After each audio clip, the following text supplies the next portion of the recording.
Here we go. Hi again. Oh god, that is way too high up. That should be good.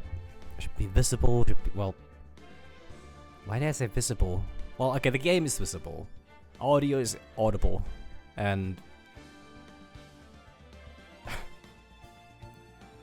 Phoenix is Phoenable, I guess. Or writable. Wright is writable. Something like that. Anyways, more of this. It is Monday, it's a new week, and it's time to continue this. Possibly ended. Not as in ending all, but, well. This is the final trial. This final day, final trial. Trial. Let's try our best on this trial. But yeah, time to wrap up turnabout goodbyes, no matter how long it takes. I have no clue what fucking insanity is gonna... There's actually no select button. There is no select button marked on the instructions. Now, actually, I know which button to press to select the save file. I'm not saying that's like a terrible thing, but I find it fascinating because most games nowadays show every possible button prompt that you need to press. And this one does not, but I think that's because this was a DS game, I think, originally. I think. So, or then this, especially if this has the DS limited port, or DS limited DLC on it. I could kind of see this menu lacking the... Well, hey, I've been very much looking forward to this as well, because it's... Hashtag facts. Okay, it's been 3 days. I just got home. So I'm a little shaky on the mental side of things. Not like bad, but more like not in it yet. But I'm gonna try to get into this. Might take me a bit, but anyways, let's start with the... The reason I'm starting late is because I actually went... Okay, the reason I'm starting late is because, so I was at a meeting, and, after wrapping it up, I left, and I was walking towards the nearby store. Now, the funny thing is, there were other people that left the meeting, and one of those people headed to the store that I was headed for. So I, being the awkward bastard that I am, was like, yeah, no, I don't want to run into them at the store. Like, I just, no. So I'm just gonna go to the other nearby store, slightly further away. I have still plenty of time for this. So I go there to avoid social interaction, and then in that store, there's also people from the meeting, and I'm like, oh no. And I'm like, I don't want to. Like, nothing, like, not that I expect anyone to want to talk, but I just, like, I rather just not get seen at all. So I'm like, yeah, I'm just gonna, like, take my time and do a bit of shopping and pretend like I don't know what I'm doing. Which also is a lot of what I do in stores anyway, so tracks. But yeah, so I was a little delayed, but I did pick myself something to eat. Not exactly what I was supposed to. I mean, probably not, but like, because the worst part is that the other person going to the other store, like, we left the meeting technically at the same time, and they like said bye, and I waved bye to them, and it was they it's like, oh yes, I'm gonna head to the store, and like, so, you know, see you some other time or like that. And I was like, I was just gonna say the same, but I just don't want to, like, I don't want to.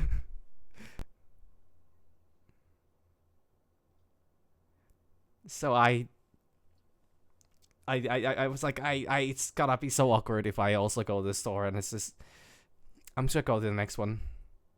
But yeah, I was, and I did, and I bought the things, and then, you know, I got home without being spotted. Hopefully. And I ate. So I have at least I have eaten something, which is good enough. Anyways, December 28th, 9:51 a.m. District Court, Defendant Lobby number 2.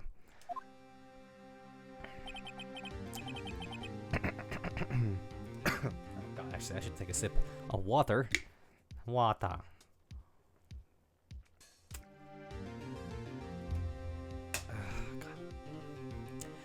This is it. Judgment Day. Today, things are going to get settled at last. A lot of things. Oh, trust me, I have considered being less awkward. Unfortunately, I saw no options on that moment to be like... The least awkward I could be was avoiding people on the spot. I had just spent last 3 hours around people. I figured that I should just like, you know...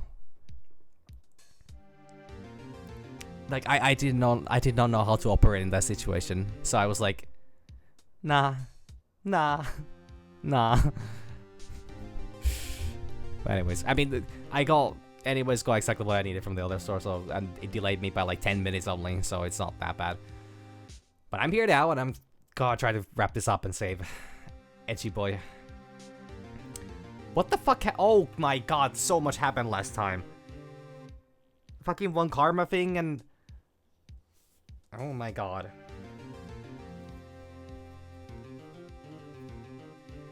I need to actually remember what the hell is going on.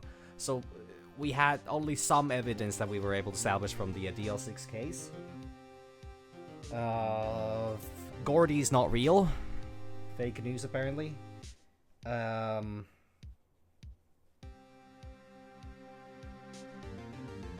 Maya's not dead, to my recollection.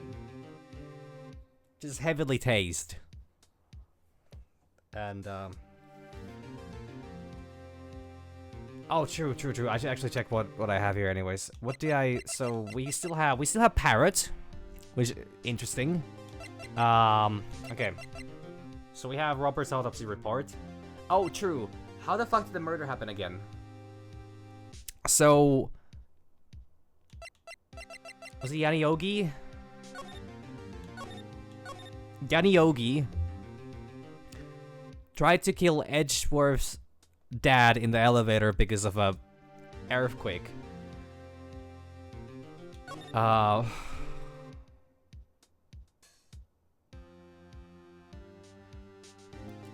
Edgeworth tried to, you know, protect his dad through the gun fired, killed his dad. But there's hard to say exactly what the fuck, exactly what happens. Yanni Yogi arrested, was proven innocent, but life ruined. Lone Karma sent a letter describing how to get vengeance on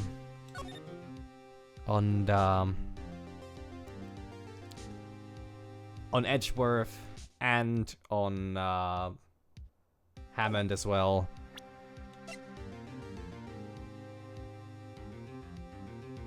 Oh, true. I can't even look at this. The DL6.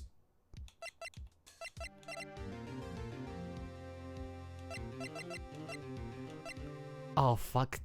Don't.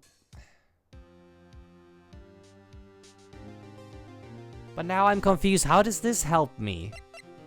If these are the same kind of bullets, how is that gonna prove anything? Actually, yes, it does prove something. Unless there's something I don't know yet.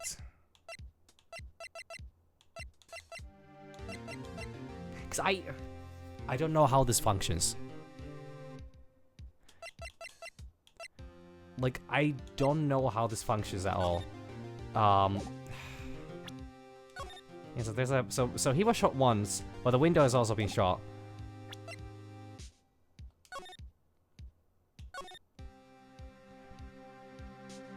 Murder weapon was fired twice. Yeah, like, I'm guessing there might still be a twist.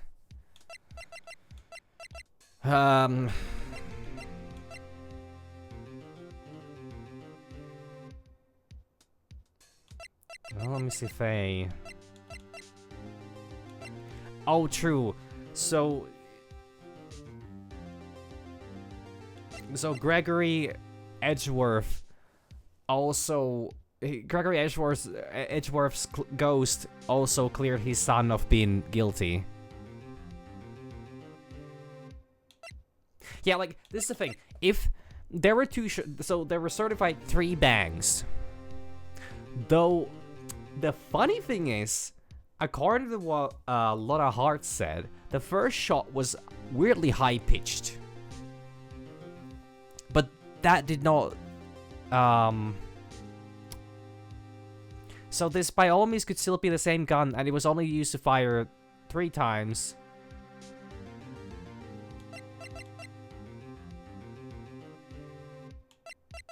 Okay, well, actually, I shouldn't make too many assumptions yet, because like all I know right now is that we have the most likely suspect, Yaniogi, who was a caretaker.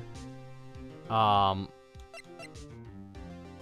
the letter in the safe, written by Von Karma. Von Karma stole the letter and all the DL6 information, except for these for some reason, apparently.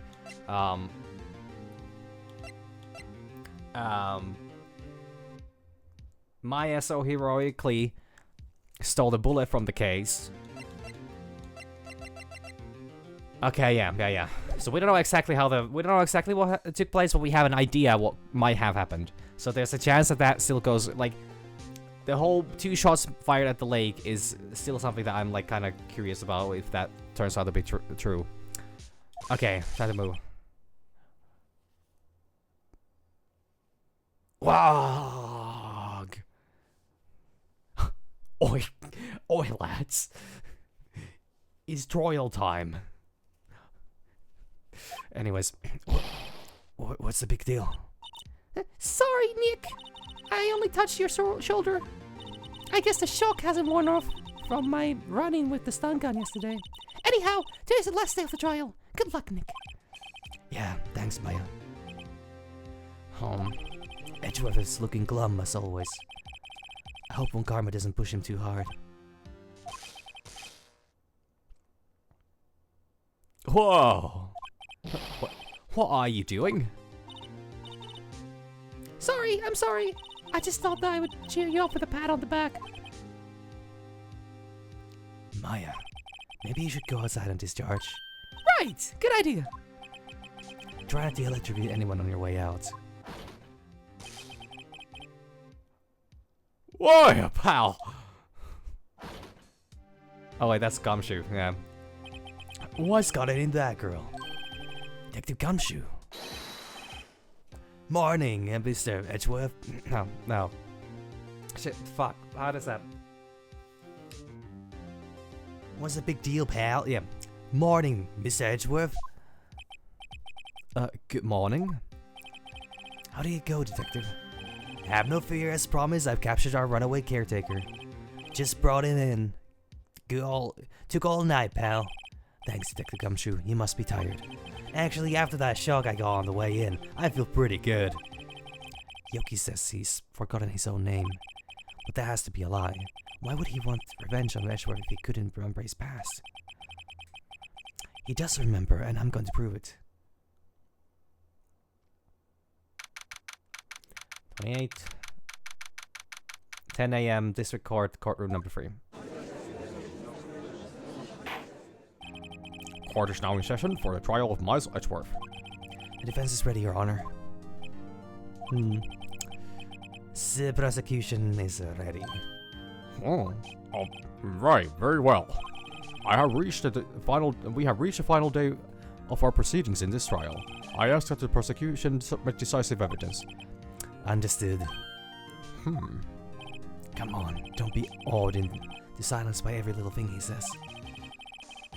Very well, Mr. Von Karma, your opening statement. Right. Thanks to Detective Gumshoe's efforts, the boat rental shop caretaker has been arrested. In yesterday's trials, the defense asserted that the caretaker was the murderer. However, the caretaker has yet to confirm this.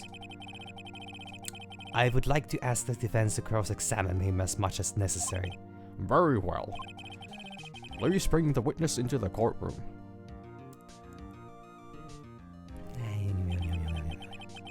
Ladies and gentlemen of the court, I believe you all remember our witness. He lives in the boat rental shop on the lake, from where he witnessed the incident. In addition, he has currently lost memory of his name and identity. Witness, why did you run away yesterday? The witness was not running away, as he will now testify. Oh, I see. Wow. Very well, please begin your testimony.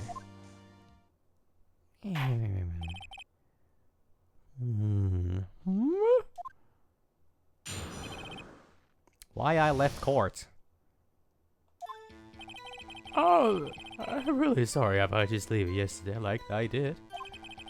I wasn't running away or nothing. I went to buy some food for Polly, see? I figure I got nothing to do with this incident anyhow. I did one of those motive things, right? And I ain't got one. So my testimony yesterday stands as this. Very well. Let's begin the cross-examination, shall we? He has to know his name. Yanni Yogi. You're Yanni Yogi and I'm going to prove it. Why I left court? Okay.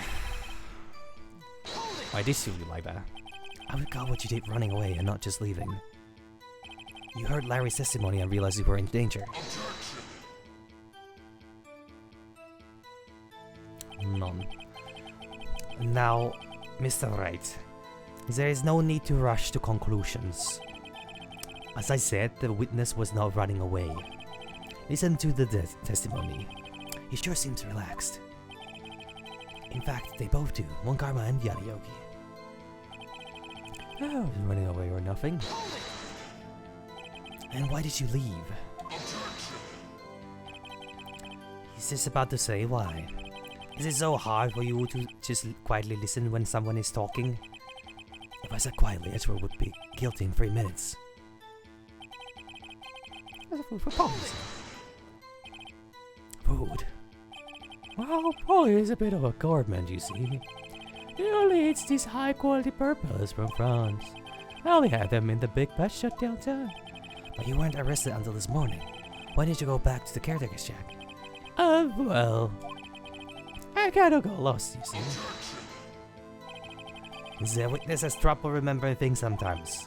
When the police apprehended him, he was on his way back to the shack. Yeah, right. Nice try, Von Karma. No one's going to believe that. I see. So he was lost. Please, Your Honor, come to your senses. I went over this incident. You've lost much of your memory, is that correct? Yep. Seems like it. Then how could you know that you didn't have anything to do with this incident? Or maybe you're lying about not having a memory, huh? I actually really expected him to just like... Polly only likes his French snack, so I was just, about to go for a quick, shopping trip there. There's a nice little pet shop by the Eiffel Tower. And I would just really need to board the plane right now. The witness has testified quite clearly that he has no memory of who he is. If you claim he's lying, then show the court proof. Ugh. How am I supposed to prove that he's going in that old what's going on in that old Gotcher's head? That's impossible.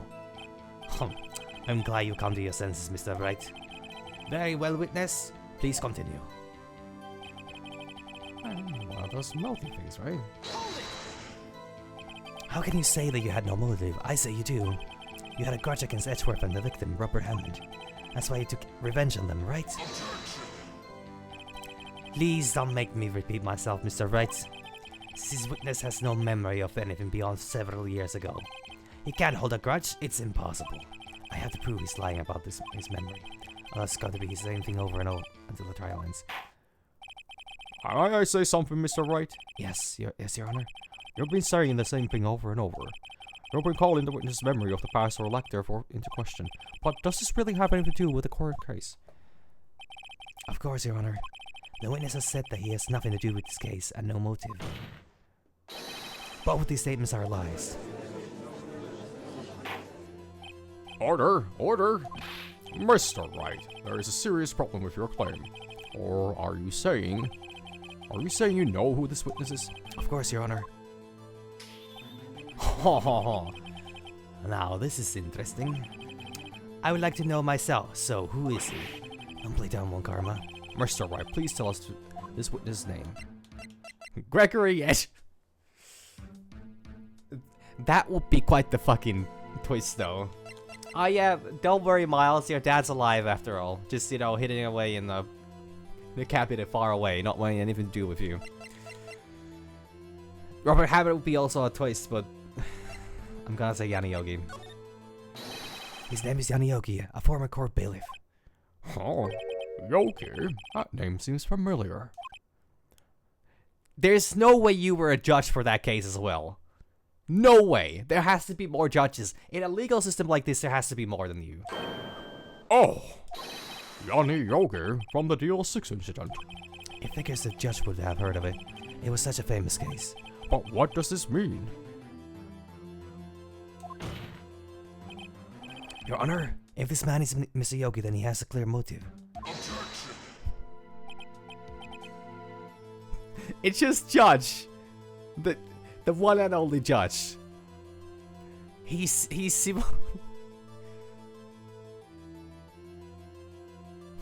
God. Simultaneously the only judge, and there are at least 4 courtrooms to my knowledge. Now, the only reason they would have 4 courtrooms is so that they can have 4 trials going on at the same time, meaning that Judge happens to be in every single one of those courtrooms simultaneously. For God knows in how many different ones, actually. The reason he seems to have absolutely zero knowledge of what's going on, or is very much not on track with things that I need to explain. I need to explain things painfully, clearly, so that he understands them, is because he's, the collective hive mind of Judge is, scattered across multiple different individuals.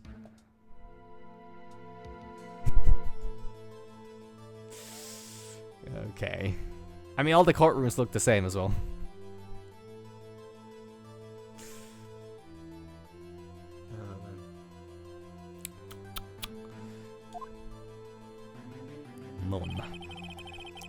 Jumping to conclusions again, Mr. Wright.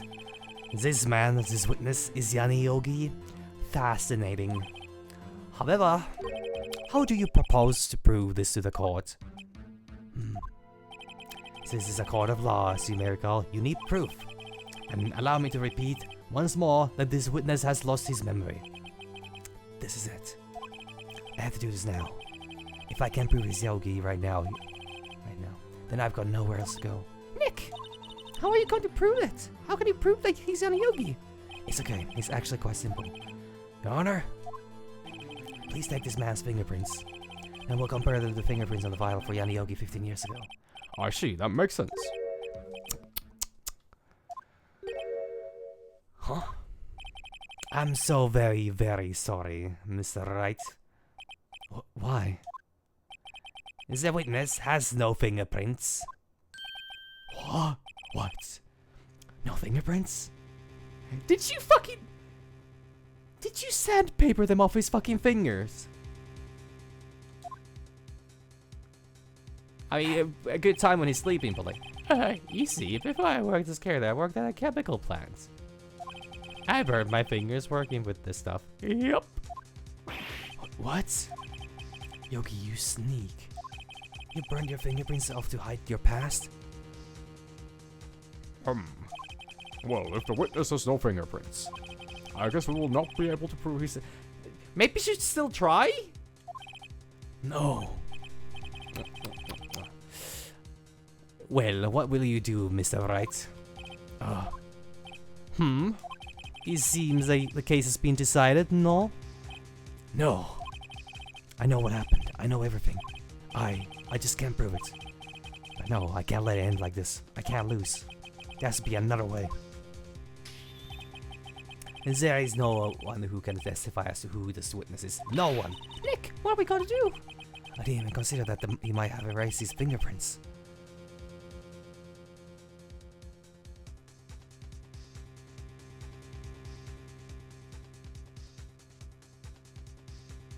I mean, I actually don't know if fingerprints change with time, like, because I know that our entire bodies, like, regenerate themselves fully within the span of 7 years, approximately. Like, every single bit, like, you know, has kind of like, you know, every cell replaces itself in 7 years of time, approximately. So I don't know, does it just like, so I don't know if fingerprints change with time or not, but seems a little weird. It's a little weird to just lose fingerprints all of a sudden. What do I do?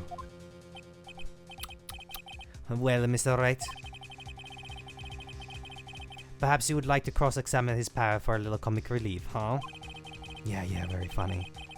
You're a sore winner, One Karma. Wait a second. Yeah, actually, this was my first thought. Cross-examine his parrot? What is it, Nick? No, you're not going to. Your Honor, the defense would like to take Mr. One Karma up on his proposal.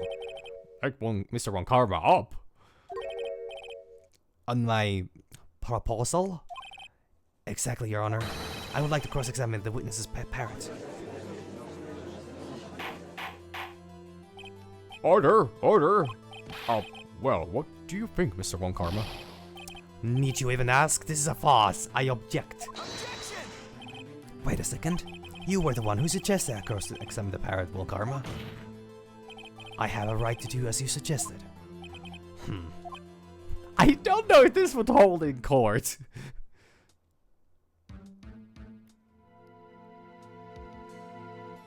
I mean, that makes sense. That makes sense that if your fingertips are constantly like burning off, and they never like get a chance to grow back, and I can absolutely see, you know, like chemicals causing permanent damage. Like if you just lose, if the skin just, you know, burns off and does not properly heal up. Yeah, I know. I'm well aware, but it's still kind of funny to think. Well, if you're so desperate, then please be my guest. Of course, should you go through with this, and nothing comes of it, then I hope you're ready for the consequences. Nick, this is crazy. Well, still want to go through with your little game? Yes, I'm doing it. Let the parrot take the stand.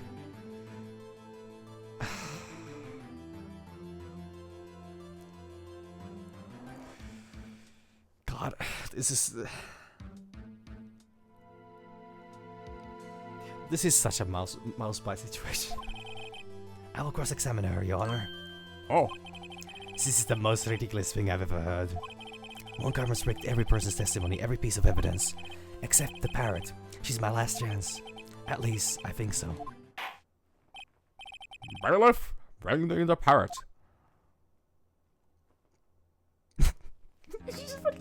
I love it. I love it. That's quite a bird. Please tell us your name? Name! The witness is ignoring me. It must hurt to be ignored by a bird. Very well. Witness, who is your owner? Please, testify to us. This is insanity. Actually, I want to try this one, specifically this one. Hello? Hello? Squawk? Certainly the most concise testimony we've had so far. Very well. Begin your cross-examination. Right. What are you going to do, Nick? I don't know. What would you do, Maya?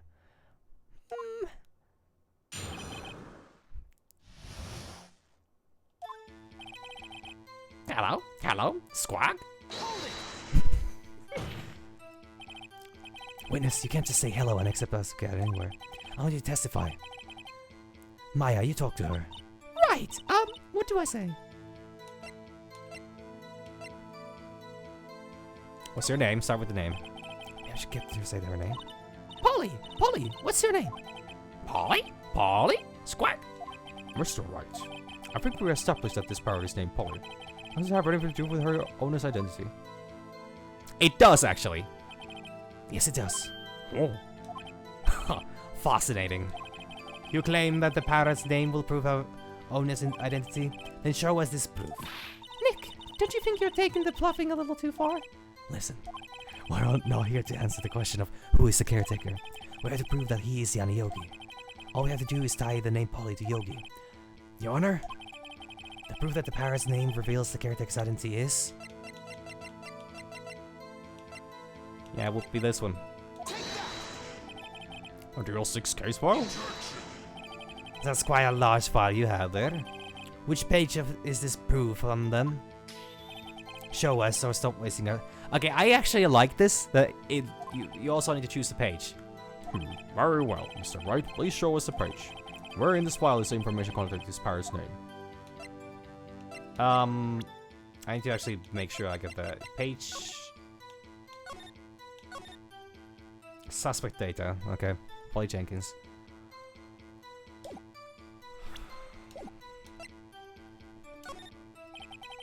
It's on the suspect data page. Huh? This page has all the information about Yanni Yogi. Right after he was arrested, his fiancée committed suicide, see? Indeed, it does say that, yes. What was his fiancée's name? Polly Jenkins. Polly. Exactly, Your Honor. He wanted to remember the name of his fiancée who had committed suicide. That's why the name was his parrot after... That's why he named his parrot after her. I see, I guess that is possible. I'm happy to see that, you know, even in the dystopian future that this game takes place in, they can still use the words suicide and, you know, like murder and that kind of things. Yeah, like, I personally... Like, you can have symbolism in your pet names, but... Like... A parrot specifically is actually smart enough to kind of, like, understand what you say to it.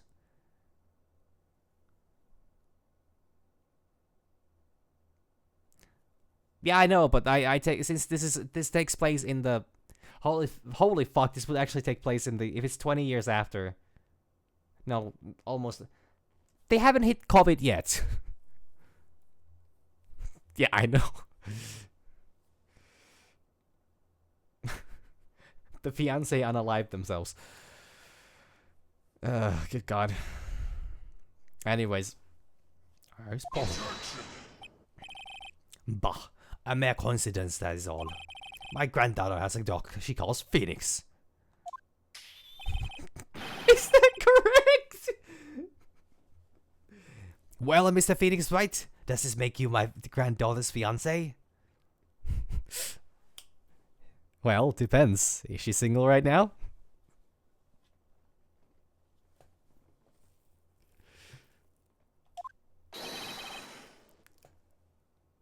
Okay, never mind. I'll retract my statement.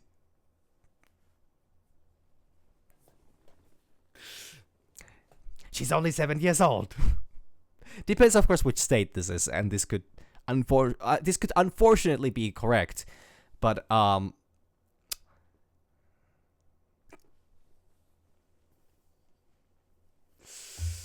yeah. Indeed.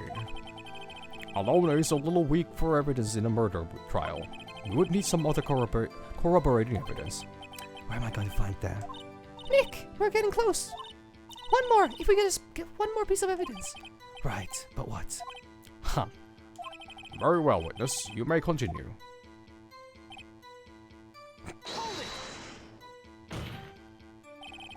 Witness, you're here to speak. You must speak to me.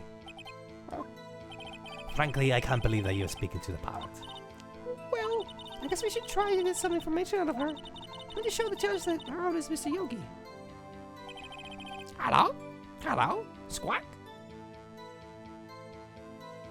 mean, I already... Oh, I just need to... I need to press this one again.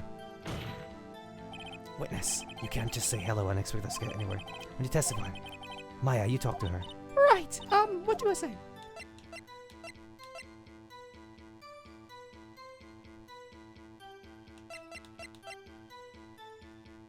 Wait, I need to check something.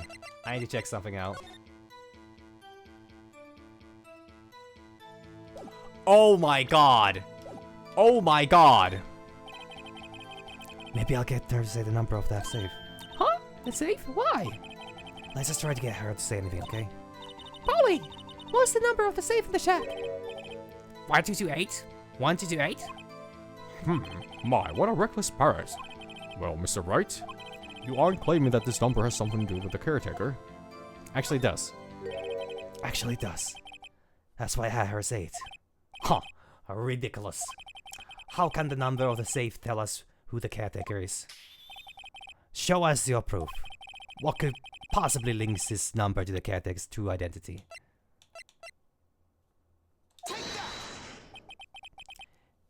It's a DL6 case file? What is this obsession you have with that case? Mr. Wright, where in this file is something related to the safe number? Case summary. It's on the case summary page. The case summary? Specifically the date on which the DL6 incident occurred. The date of the incident, December 28. Why, that's today's date. 15 years ago. And the number on that safe is 1228. Oh, He used the date of DL6 incident as the number of his safe, Your Honor. That's how important that day was to him. I see. It certainly is an interesting coincidence. People often do set their sacred numbers to dates. Bah, this is not tangible proof. I set my ATM card's number to 001 because I'm number 1. God, fucking. You can't just go yelling that in fucking court. This is fucking insane.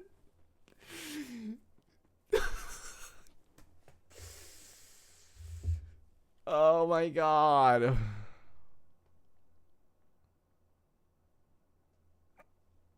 I know, this really is like. Oh my god. That is a really boomer thing to do. This has nothing to do with the date. Nothing. That's enough. I think we've reached a conclusion here. This is a mere coincidence, that's all. True, there is a possibility. However, two coincidences at the same time seem more like a pattern to me. What are you saying? Summon the caretaker of the boat shop. Immediately. Witness, tell us your name. Wait. This witness, he doesn't remember. No, it's okay. Oh wow. I've accomplished what I wanted to do. I'm done. Nick, he looks actually totally different. This is a real Yogi, I think, finally. He's been acting feeble to hide his true identity. Acting for 15 years. Well, let me ask you again. Please state your name for the court. My name is Yanni Yogi. 15 years ago, I served as a bailiff in this very court. Order, order! Yanni Yogi. So was it you who killed Robert Hammond and tried to frame Miles Ashworth for his death? Yes, it was me. I did it. They put me on the witness stand 15 years ago. Robert Hammond, he said I was mentally unsound. He told me it would make me innocent, get me off the hook.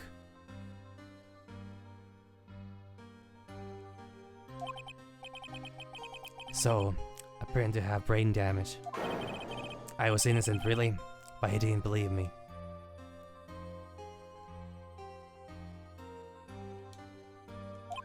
Controller disconnected again, what the fuck? We won the trial, but I lost everything. I lost my job, my fiancé, my social standing. Then, this 15 years later, a package arrived. It was a letter and a pistol. The plan was written out in careful detail. It's a plan for me to take my revenge on the people who ruined my life. I didn't care who sent it. I thought it was my chance after 15 years. This was it. Finally a chance to have my revenge on Robert Hammond and Miles Edgeworth. I have no regrets. Wait a moment. Revenge against Miles Edgeworth? What do you mean? I'm not at liberty to speak on that matter. Why don't you ask Mr. Edgeworth yourself? Anyway, I admit it. I was the one who killed Robert Hammond. Damn.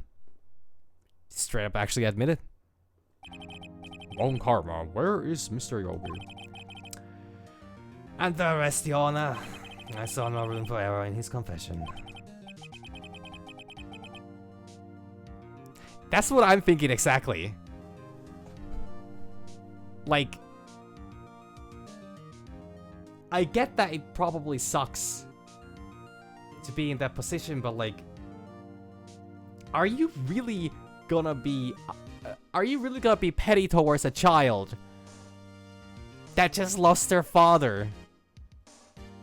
Especially considering they were acting erratic in the fucking elevator? Like, good God. And the defendant Miles Edgeworth is... Innocent, in this case at least. Very well. Will the defendant please take the stand? There are a few mysteries left unsolved. Still, you are cleared of suspicion for this particular case. So I would like to pass judgment on the murder of Mr. Robert Hammond. Any objections? I don't believe it. Why isn't Mungarma saying anything? Very well. The court finds the defendant Mr. Miles Edgeworth not guilty. Confetti! Now to our next case, the DO6 incident. The defendant... This court finds Miles Edgeworth guilty. Alright, so this court is adjourned. The episode goes on, doesn't it? Holy fuck. Never mind. Will someone just say objection? It wasn't Mungarma. Wait, but that means... No. God fucking damn it, Edgeworth! Edgeworth? Your Honor, I object to your judgment. What do you mean? I'm not innocent at all. As we have heard, Yogi killed Robert Hammond in revenge. But revenge for what? Nick! Edgeworth is trying to confess. He's going to say he's guilty. He's going to tell them he was the murderer in the DL6 incident. It's still not murder!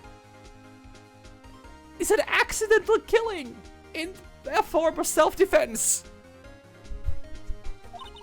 He's going to tell them he killed his own dad. Uh-oh, what do I do? Honestly, raise an objection.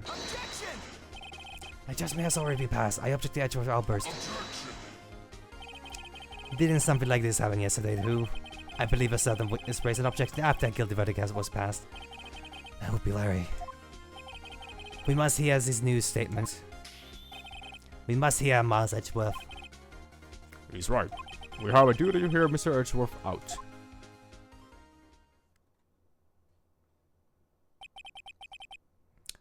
For 15 years, I have a recurring dream. That's no, oh, why the God, I'm stuck on the fucking Furman accent between French and German. A nightmare. It's only a nightmare. That's what I told myself.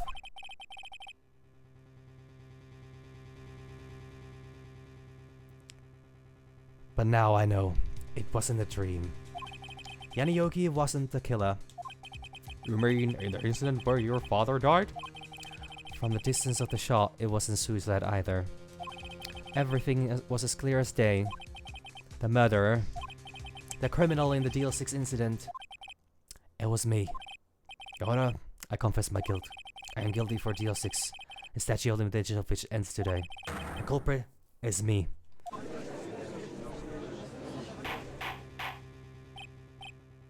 Order! Order!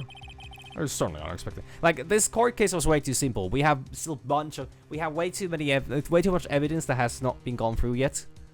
So I figured something like this was gonna happen. It's certainly unexpected. A defendant, declared innocent, is confessing to a different crime. A crime for which the statute of limitations runs out today. I'm not really sure how I should deal with this. Bah.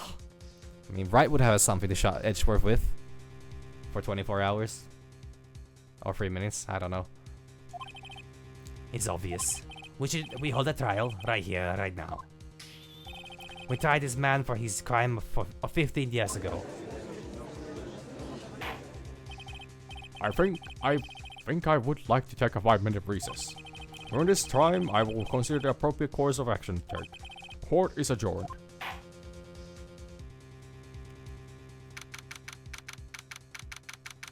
Exactly. We could have absolutely, just dazzled him. Razzle-dazzled the... and avoided all the hassle. December 28th, 2:24 p.m. District Court, Defendant Lobby Number 2.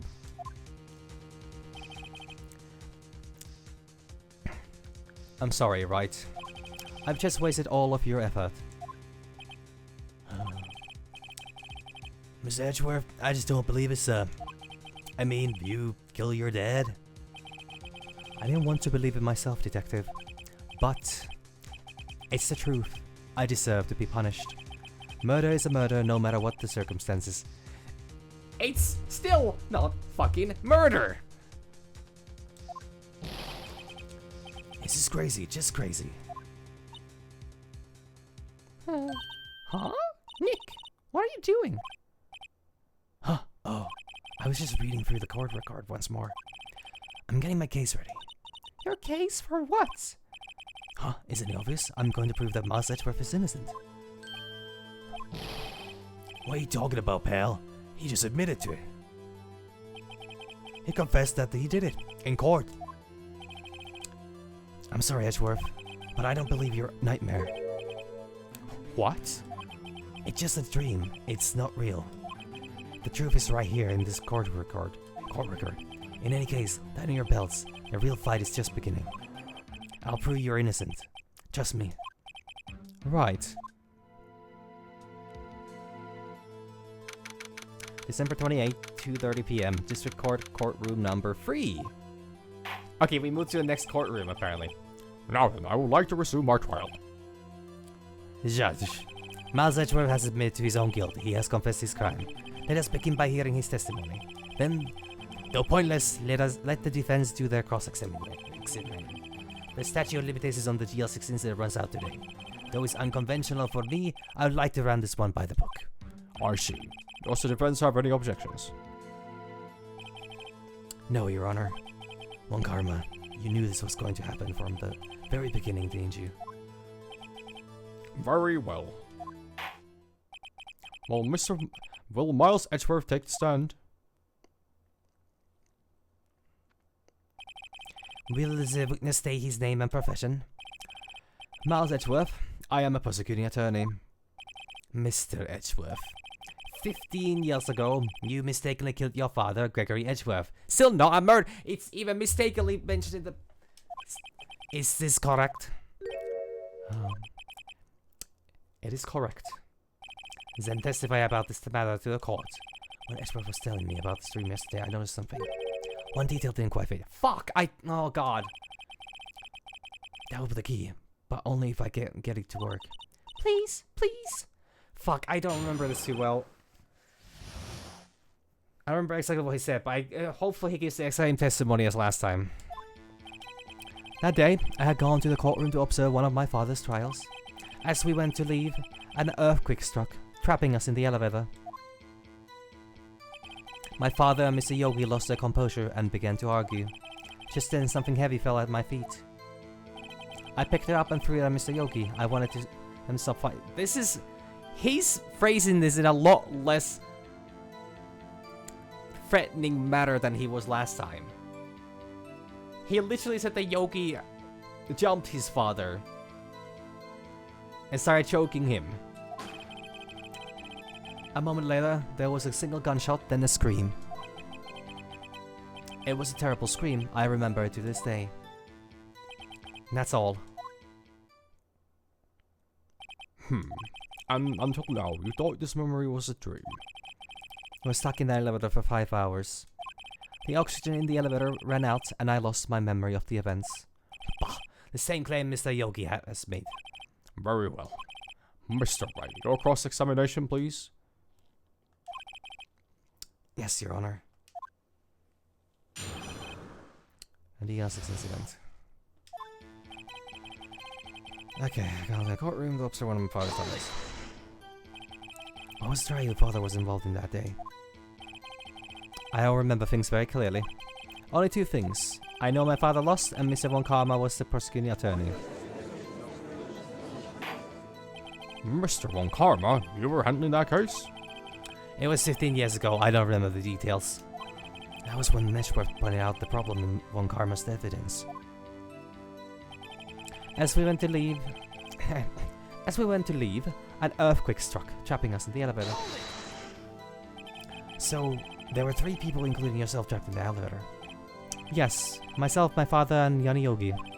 We were fine at first, but then as the time passed, no one came to help. My father and Mr. Yogi lost their composure and began. So 5 hours. They were in a busy courtroom or courthouse, I think is the right term.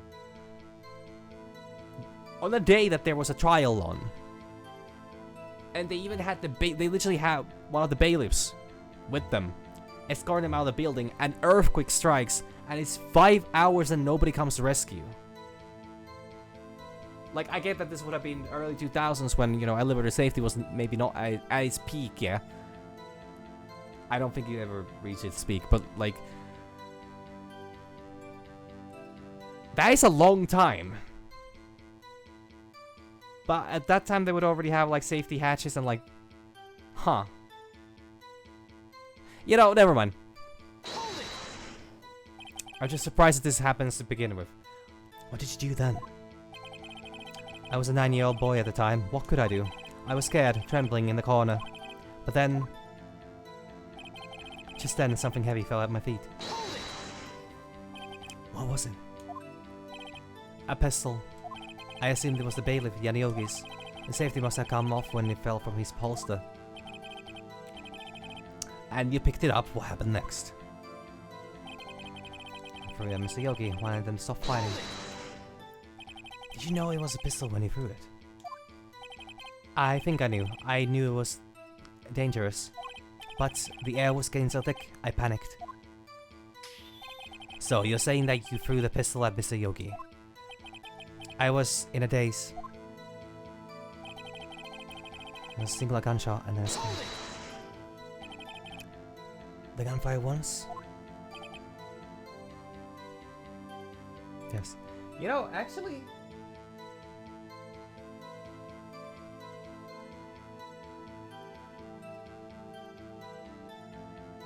Yogi never confessed to also, I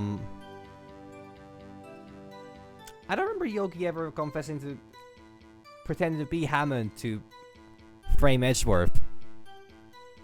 I don't think he said anything about that, or then I completely missed that. I think after I threw it, I lost consciousness. Since then, it echoed in my head every day. That gunshot and that horrible scream. The scream. It was a terrible scream, I remember it to this day. To this day? Yes, I can practically hear it now. I doubt I will ever forget that scream as long as I live. There it is. One part of the testimony that contradicts the evidence. But I don't know what it means. We'll find out quick. Okay, so... a singular gunshot.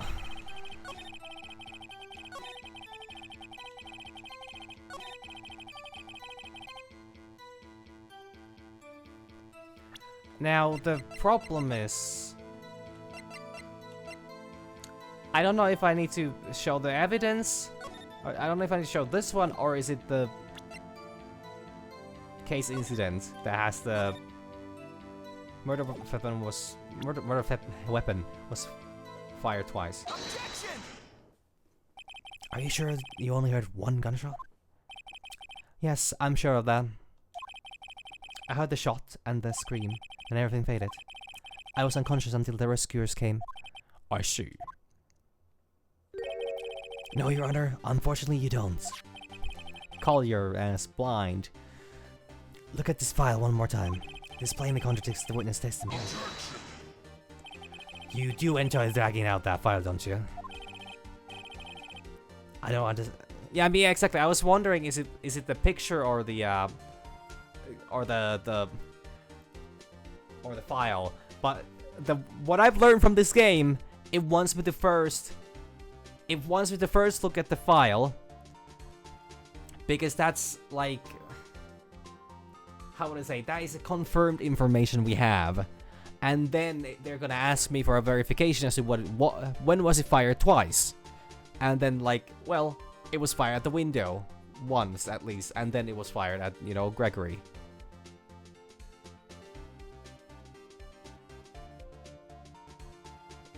I don't accept this evidence unless you can tell us what page it is on.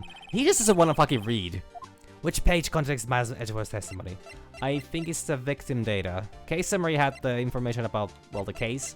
Suspect data had the, yeah, so the victim data. Make the victim data in this file. It says it quite plainly, the murder weapon was fired twice. Miles Edgeworth only heard one gunshot, yet the murder weapon was fired twice. The first shot was the accidental firing when the pistol was thrown. So, who fired the remaining shot? Was there perhaps another shooter who fired the second shot? Your Honor, as I am sure you are aware, this incident occurred 15 years ago. The evidence is dated. The pistol did fire twice. However, we do not know when the second shot was fired. None.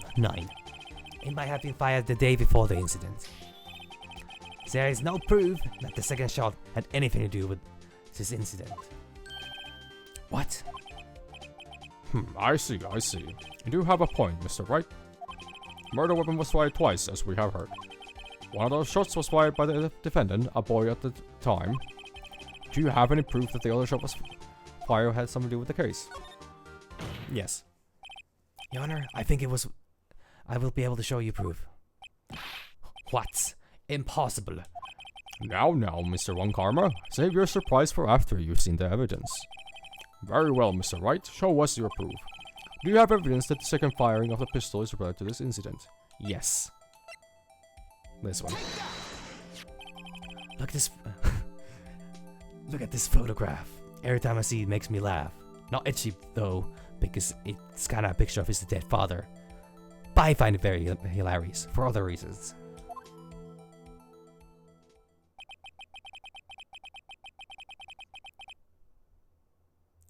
There's a photo. There's a photograph of the scene of the crime 15 years ago. I can see that the victim lying there is Gregory Edgeworth. His personal murder weapon was fired twice at the time of the incident. This photo proves it.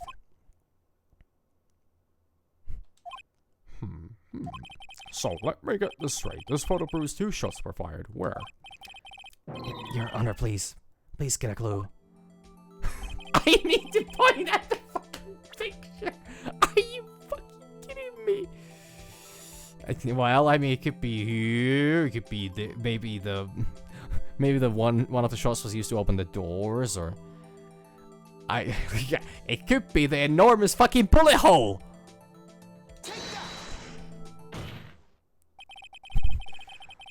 It's a hive mind again. He lacks processing power.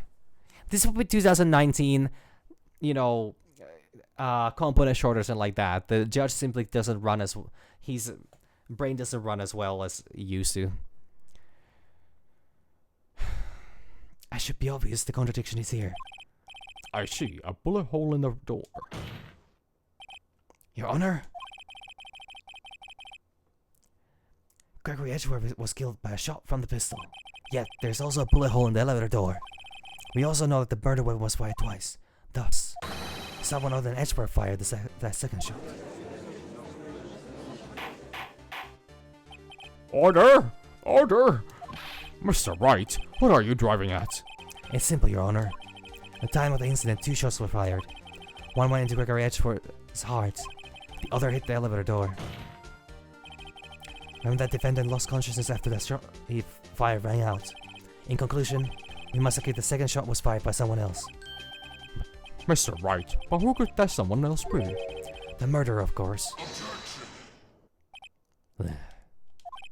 I knew I should have stepped in before your wild fantasies got out of hand. Mr. Wright. Oh, fuck. Wait, what the fuck did I do? Oh, shit. I pressed B. It skipped the line. Dedicate summary page. Okay, summary, that's on the page 1.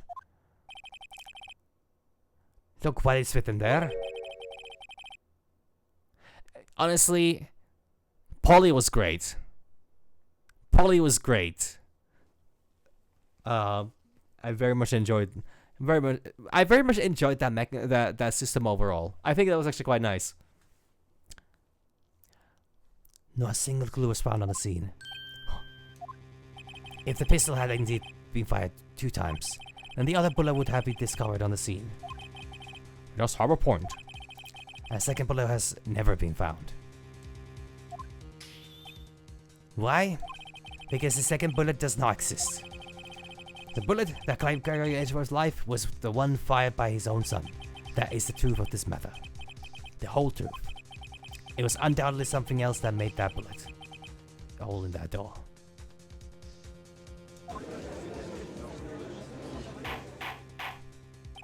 Order! I will have order.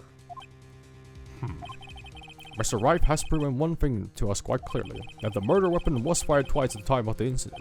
However, as Mr. Von Karma says, the second bullet fired was not found. Highly unlikely that the police merely overlooked the second bullet. So all we have is a single bullet fired. I'm afraid I have to discount the defense's claim. I praise the judge for his wisdom in this matter. God, how did this happen? I don't believe that the second bullet didn't exist. Was I wrong? Have I been wrong about this whole incident? What are you doing, Nick? Why aren't you raising an objection? I'm sorry, Maya. What? It looks like I was wrong. Nick? If the second bullet wasn't there, then all my conjectures are for nothing. No! When you say you do it, Nick, you say we'll get Edgeworth declared innocent. I'm sorry. Just when I saw the photograph, I thought that two shots had been fired. I was so certain of it, I thought I had won. There was another person, someone else, who fired the killing shot. But now, I was wrong to think it could be that simple. This case has stood unsolved for 15 years. Nick? Well, it seems that we have finally cleared up this incident. Only one bullet was found at the scene of the crime. A shot was fired by Miles Edgeworth. Precisely. I would like to ask one thing of Miles Edgeworth before passing my verdict. Have you been paying attention to the trial so far? Yes, Yana. Do you have any objections? No, I do not. So you killed your father, though that was not your intention. Yes, I did. Oh no, he's accepted the guilt. Very well. Statute of limitations on the murder of Gregory Edgeworth runs out today. Therefore, I must pronounce a verdict on the defendant today, right here. Right now. Indeed. Does anyone have any objections? I've been here before. It's just like my first day in court. There are so many things I know I should be saying. But my mind's gone blank. I can't find the words. Mr. Wright? I have an objection. Your Honor. I object.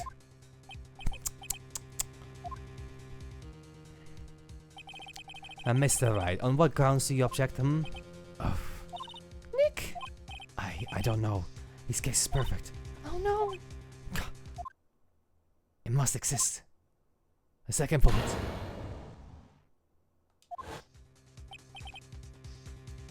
Oh wait, that was supposed to be Mia talking, I think. What happened? What did you just say? Nothing. A second bullet must exist. But where? Someone took it. It seems waiting is not going to produce us any answers from Mr. Wright. Wait, Your Honor. The second bullet, existed. What? What we just heard proved that it did not exist. I realize that, Your Honor. I'm really grasping here. It's just someone took it from the scene of the crime. That's what happened. What? Who? The murderer. The murderer? Then tell us, just who is this murderer? Oh. I'm still thinking about that one. Well, criminal took the second bullet, but why? First of all, how would they all have found it? It's not easy to find a stray bullet, Mr. Wright. Is there some pressing need for the murderer to search for that bullet? I would say the murderer had to find it. Like, because that way, with one shot being fired at the window, if they can get the bullet, there's only evidence of one. There's only evidence of one shot being fired at the scene, and as long as the people in the elevator know what was the cause for that one shot, they would suspect that that was also the whoever fired that one was the leading was the reason for the murder, or was the person who shot the deadly shot. I'm trying to piece this in the best way possible, but like they had to find him.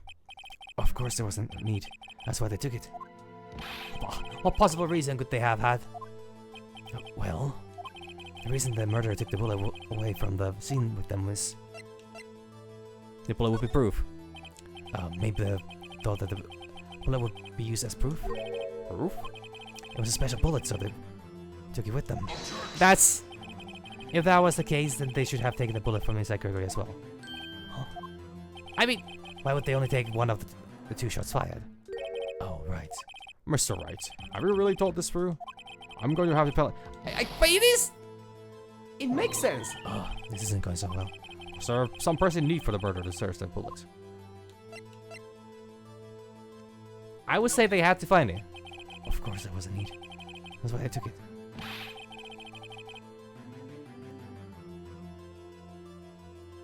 What possible reason could they have had? Like, the murderer was cautious. The murderer had to search for that bullet. And that was the case, then they would... No, that they needed that one bullet out. They just needed one bullet out. Why would they only take one of the two shots fired? What do you mean? This makes no sense. I need to save here because I'm not... Okay, fine. There is no reason for that. There is absolutely... I'm not playing through an entire hour worth of content just to, you know...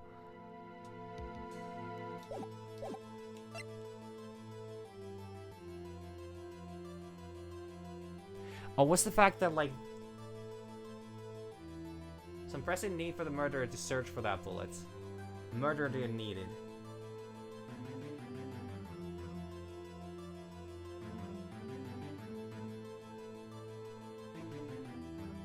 Well, I guess I didn't need the...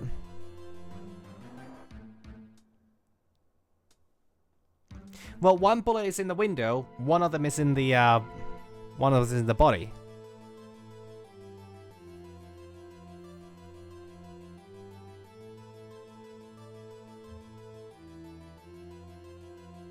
Like, the way I'm seeing this is that, yeah, I mean, they wanted the bullets. They wanted the bullets so there would only be one shot to be proven. I just kind of don't understand, how is it not... I can definitely see a need for it. Or is it like... I don't know.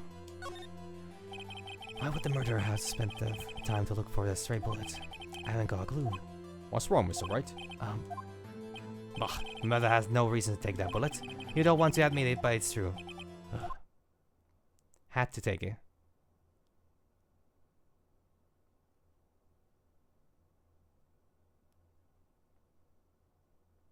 Well, okay, yeah, they didn't need to find it. But it would be also obvious as to where the bullet is. It would be lodged in the window. Had to take it. The murderer? What does that mean? You're thinking too normal. Thinking too normal, think crazy?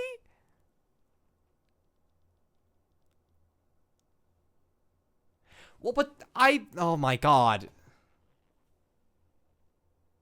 Like, okay, I can understand that. Like, okay, like... I read it as this, oh my god, because I read it the same. I don't know. Well, first of all, I have never fired a gun. But it's like bullet. Well, I guess it would. Yeah, but it seems to be bulletproof. You're thinking too normal. Think crazy. Don't think why the bullet was taken. Think why the bullet had to be taken. It had to. Mr. Wright? Yes, Your Honor. I have no idea what I'm doing.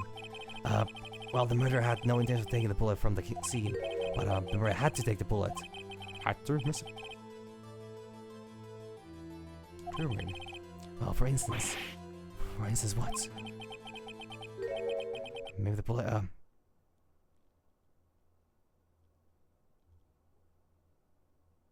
I mean, this is also fine. Like, sure.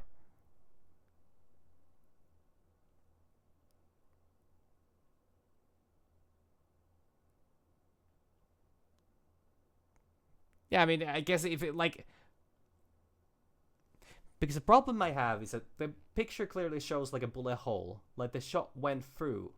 Or, like, the shot sunk into the window, did not bounce off. It did not ricochet.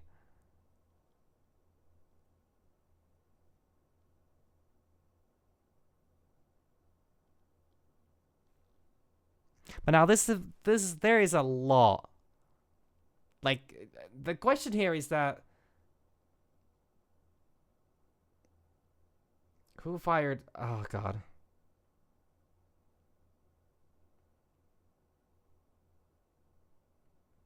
Well, that leaves the murderer as the one that got shot, which would be Gregory. A bullet hit the murderer? Just saying, for instance. I mean, if it hit you, you would have to take it with you, wouldn't you? It's not like you could perform surgery right there. You know? Unless there's a second person that's fired and... Wait a second. I was just talking off the top of my head, but what if that's really what happened? Let me get this straight.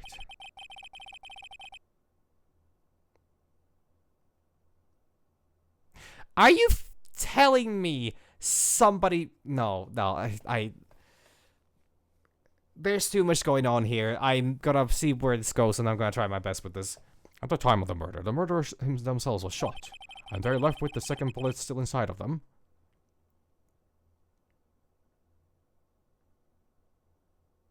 I mean, I guess if there was some... Also, only one bullet at the scene of the crime? Yes, I guess that's how it would work, yes. Well, there's a problem with that. Only a few people rescued from the elevator. Yeah, because...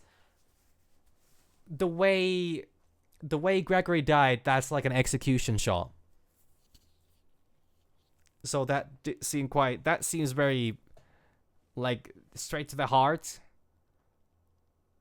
Seems very, how would I say? Very intentional. Now, it could just be coincidence from the gun being thrown, but, like... Other people rescued from... Yeah, okay, yeah. Now that makes sense. Yeah, okay. So Karma was in the elevator. The shot hit him.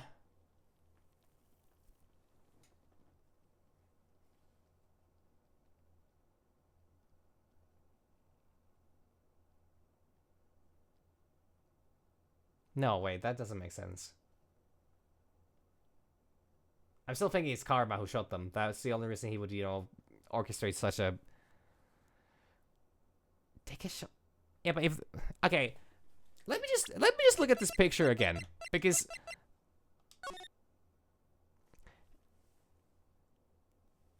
I have a hard time reading as to, does that bullet go through or does that not? Because it looks like it does not go through. It's like he has shot him through the glass if he did, but also like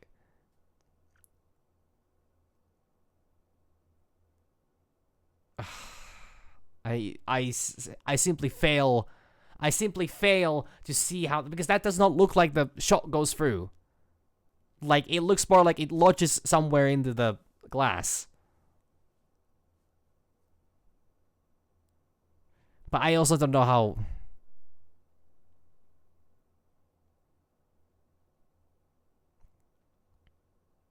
Yeah, no, like that does not line up with Gregory at all. Yeah, like... Yeah, let me just see where this goes. Our two people rescued from the elevator. Mouse Edgeworth and Yanni Yogi were both unharmed. So that would mean... The murderer came from the outside, yes.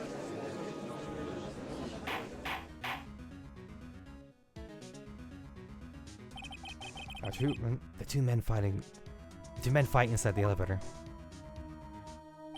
Trying to stop them, the boy picks up the pistol at his feet and throws it. The pistol discharges and the bullet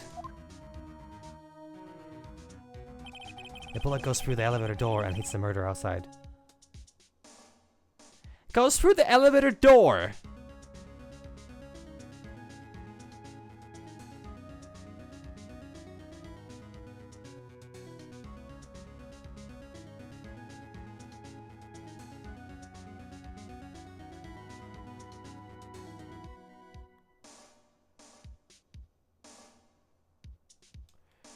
Okay. Oh. Fucking Christ. Are you kidding me? Fine, fine. If we assume that the window... Okay. Sure, the bullet hole doesn't really look like... something about the geometry of that does not track. The elevator door and hits the murderer outside. The boy loses consciousness. And the murderer opens the elevator door and sees the men inside.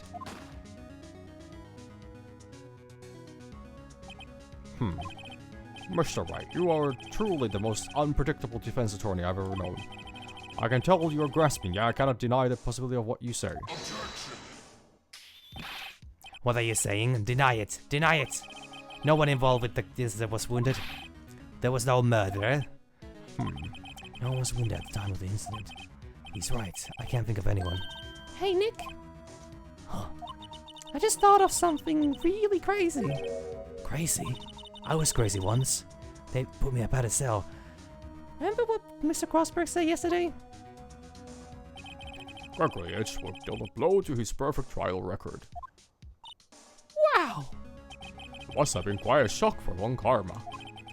He took a vacation for several months after the news. Holy fuck. Well, I should have seen that one, to be honest. That's an unusual event for the man. That was the first and the last vacation he's taken in his many years of prosecuting. What if Von Karma didn't take the vacation because of shock? But took it because he was injured. I completely forgot about the vacation thingy. And I remember talking about that a good bit. Which would mean It could only mean one thing. he was the murderer in the DL6 incident. Yeah, this tracks. He was the man who shot Gregory Edgeworth. It was Von Karma. Oh man. Something wrong, Mr. Wright? You seem dazed. No, Your Honor. Well, you have indicated the possibility that the murderer came from outside. Can you give us the name of your suspect? Uh-oh. Should I come out and say it now?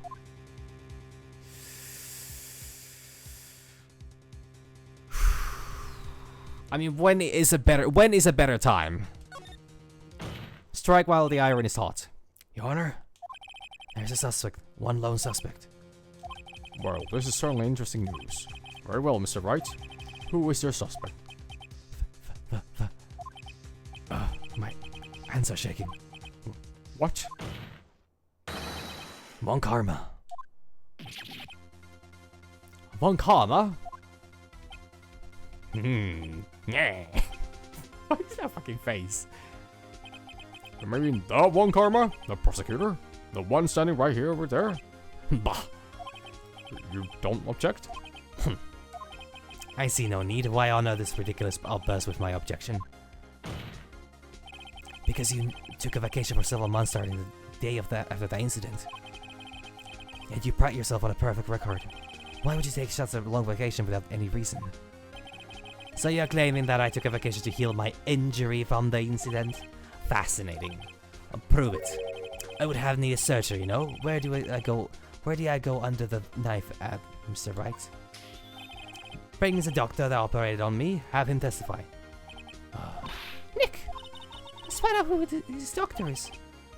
It's no use. Edgeworth? I know Von Karma. Perhaps too well.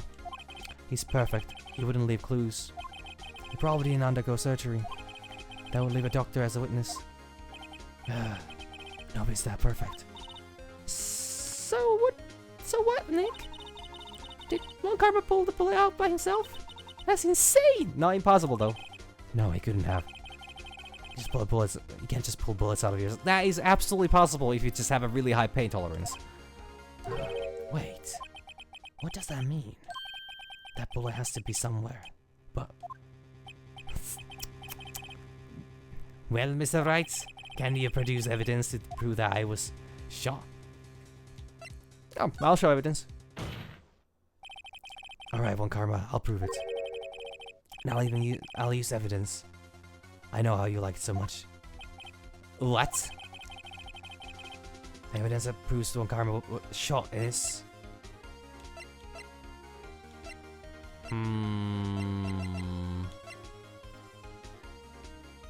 No. No. No, no, no, no, no. No, we're not doing a full body inspection. No. Come on. No. Please. It can't be. Why did I just return this thing to fucking Gumshoes when I had the chance? Come on. God.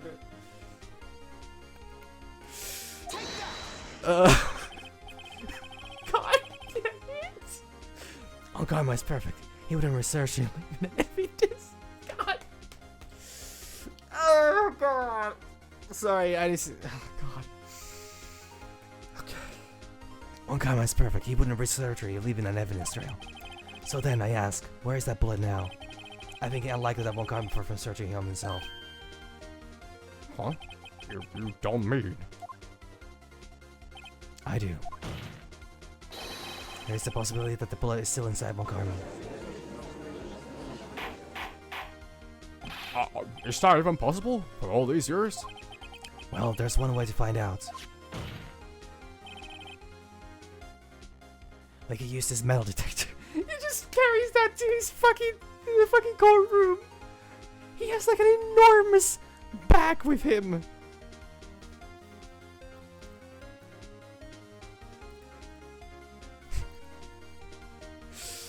Like, he just has like an absolute fucking luggage with him.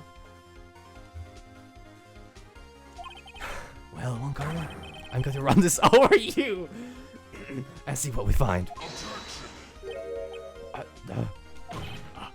I refuse. You refuse? But refusing this means you acknowledge that the bullet is still inside you.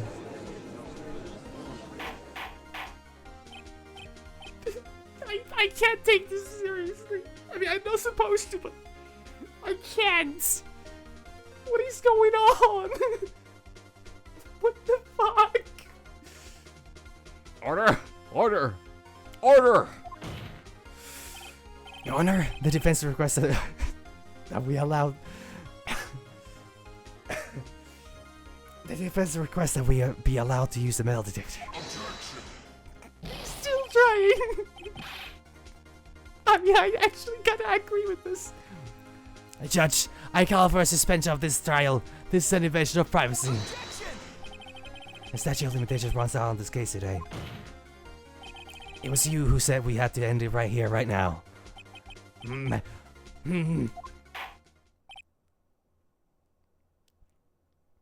Enough. I permit the use of this metal detector. Mr. Von Karma, you will submit yourself to testing. Nick, what does this mean? I don't know, but we have to give it a shot. Oh my god.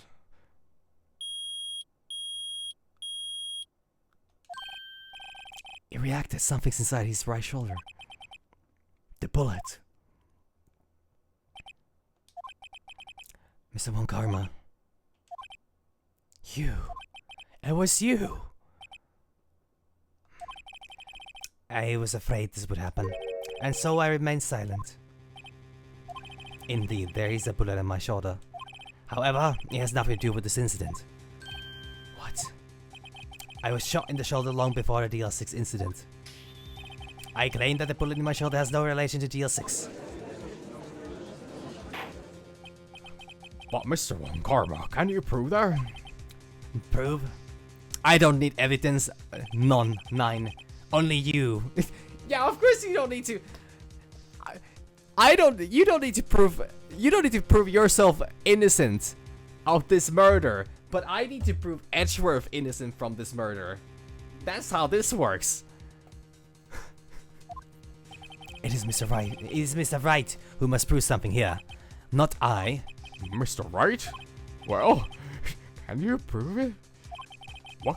Can you prove that the bullet in One Karma's shoulder was from DL6? Of course he can't. You don't have any of the DL6 evidence. That's because you took it from that records from yesterday. None. Nine. Well, with no proof, you cannot convict me of any crime. So sorry, Mr. Wright. No, I'm the one who's sorry, Mr. Von Karma. What? You were close, one day away from freedom.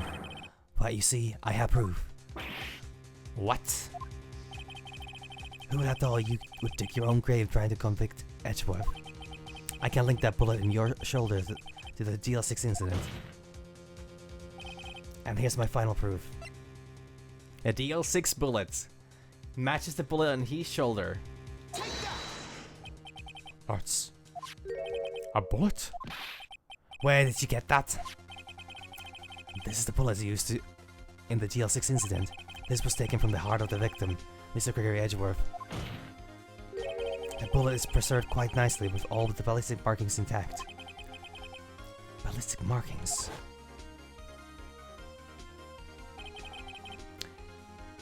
You may recall the term. It came up in the first trial 2 days ago.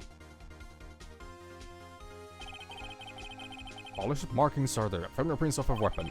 All bullets fired from a gun are marked with that weapon's unique pattern. By examining the markings, you can tell which weapon fired the bullet. It's quite accurate.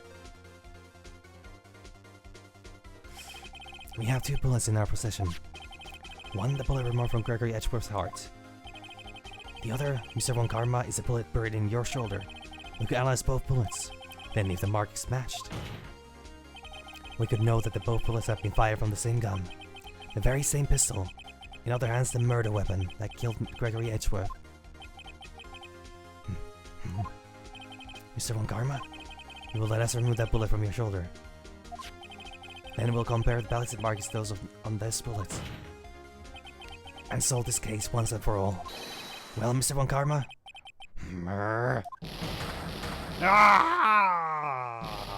Yeah, I fucking knew it. I knew it. I knew it. It's the same scream. He does the same scream. That scream. I've heard that scream before. Wait, I know. Help! I can't breathe. Quiet, I said, quiet. You're not making this any easier. Stop waving my air. I'll stop you. Stop breathing my air. No, Dad! Get away! Get away from my dad! My father, actually. Of course, the little Edgeworth refused the word father instead. Bang.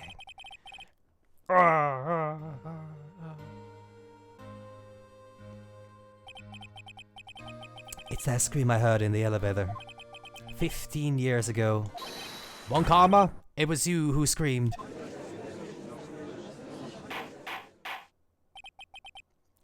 Mr. One Karma. Jesus fucking Christ! You would dare defy me. So, it was you. You and your father are my curse. Your father shamed me with a penalty on my record. Bash! Bash, bash, bash! And you left a scar on my shoulder that would never fade. Bash! Bash, bash, bash! Jesus fucking Christ! How long can I let him just bash his head on the wall? Jesus fucking Christ. I'll bury you. I'll bury you with my bare hands. Death! Death! Holy fuck. 15 years earlier. Chief Prosecutor, I am sorry. One car myself like you to make this kind of error. I never would have thought that Edgeworth would be the one to catch you. I was careless. I'm sorry, but you will have to be penalized. I covered for you in the past, but not this time. Duh. Edgeworth! A shock like none I had ever known. Me? Penalized? It took hours for me to regain my composure. Suddenly, I found myself in the darkness. I mean, to be honest, I'd been in the same position. But my first reaction was not murder. I was in the court records room. I must have wandered in there without thinking where I was going. The room was pitch black. The lights must have gone out. I went out into the hall and felt my way to the elevator. I pressed the button, but nothing happened. Then, there was a noise. I was in pain, a horrible burning pain in my shoulder. Yeah, let me just get rid of that one real fast. Just then, the light came back. The elevator door opened before my eyes. Wait, it stops being just 2D pictures? Do they have like animated sequences? I saw 3 people inside, all lying unconscious from oxygen deprivation. Much to my surprise, a pistol lay at my feet. I knew then it was destiny. Bang! In his last moments, Gregory Edgeworth was still unconscious. He died, never knowing who had shot him. Later, he spoke through a medium blaming Mr. Yogi. He was fooled. It was the perfect crime.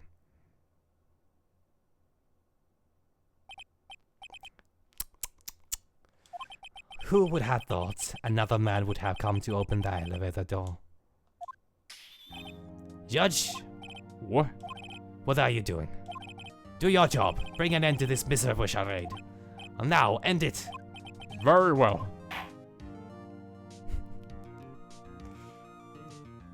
It appears that we have come to a very long way to the end of this race. 15 years later. Mr. Miles Edgeworth, Yes, Your Honor. you were innocent. You are innocent. As you said, it was all a nightmare. Yes, Your Honor. This court finds the defendant, Mr. Miles Edgeworth, not guilty.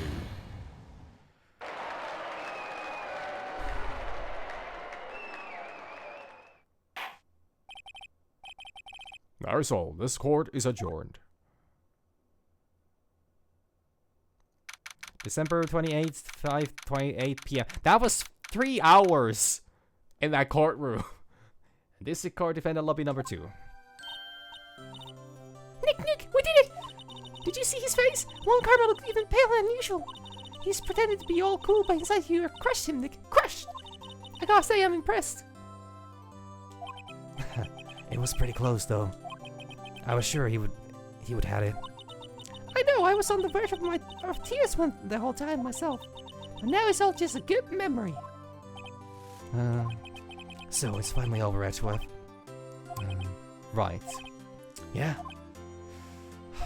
I'm not sure how to say this. I know. Right. Thank you, court husbando. I see. Thank you, Wright.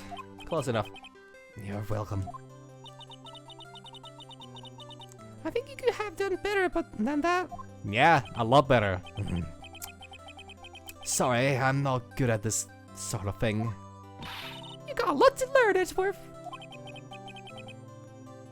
She's got you there. What? Amazing, pal. You pulled through just like I thought you would. I never forget this. I owe you one, pal. And tonight, let's party. Dinner's on me. Yeah, my salary went down a bit this month. But who cares? See, Mr. Edgeworth, you should take a lesson from Detective Gumshoe. That's how you say thank you. I see. Whoop. Whoop-de-doo. I feel foolish. Don't worry, take you a little time. You'll get used to it. It's been 15 years since I've seen Edgeworth this unguarded. Hail! Laura! Y'all were great in there. Thank you. Yo, Edgeworth, congrats. Thank y'all very much. And you were innocent from the start, of course. Just look at you. You wouldn't stick your hand in the cookie jar even if no one was there. You were the witness on the first day of the trial, weren't you? Yeah, well, let bygones be bygones, eh? Speaking of which, what are you doing now, Lotta? Who, me? Oh, I went back to college. I gave up trying to be an investigative photographer pretty quick. Really? That's too bad. Huh? Huh? Is that the hot dog guy from the park? Huh? It's over, Nick. My life is over. Whoa, what is that face, Larry? What happened? Did Beyonce, leave you to make their next album? God, I wish I knew Beyonce's music so I could make a reference to that, but I don't know a single album from her. Wait, they're making more games still?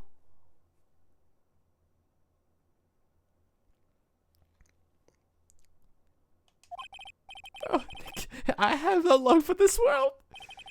You don't look sick. It's Beyonce. I'm just going to live in Paris.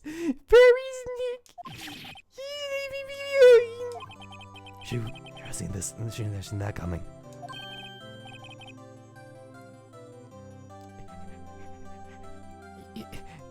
Yo, Hitchy, there you are. Yes, here I am. Congrats, Hitchy. Here, a little gift from me in celebration. Celebration? That's unusual for you.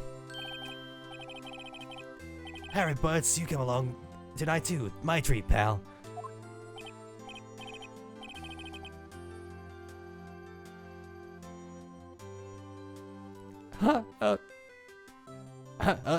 Thanks.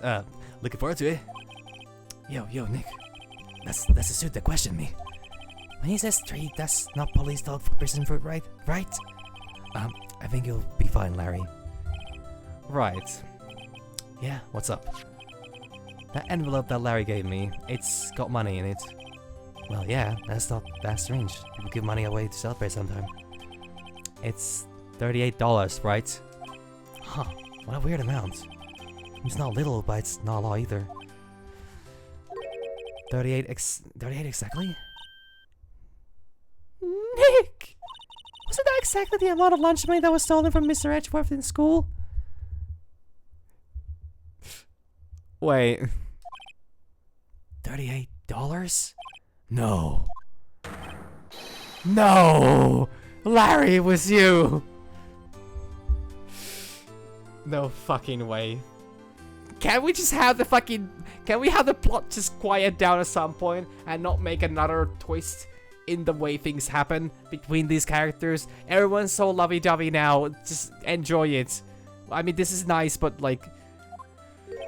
What are you so surprised about, right? Huh? Larry was absent that day from school, right? But that doesn't automatically rule him out as a suspect. What? Think back to that day 15 years ago. Larry took the day off, but he was bored, so he came into school anyways. Then he saw the money lying there, and the rest is history. And it was good history. Edgeworth. You didn't know, did you? I suspected. I just couldn't picture Larry protecting you like he did that day. Everyone else was saying you didn't. The whole class was against you, remember? Yeah, too well. Right, you may not know this, but we used to have a saying back in school. When something smells, it's usually the butts. I know.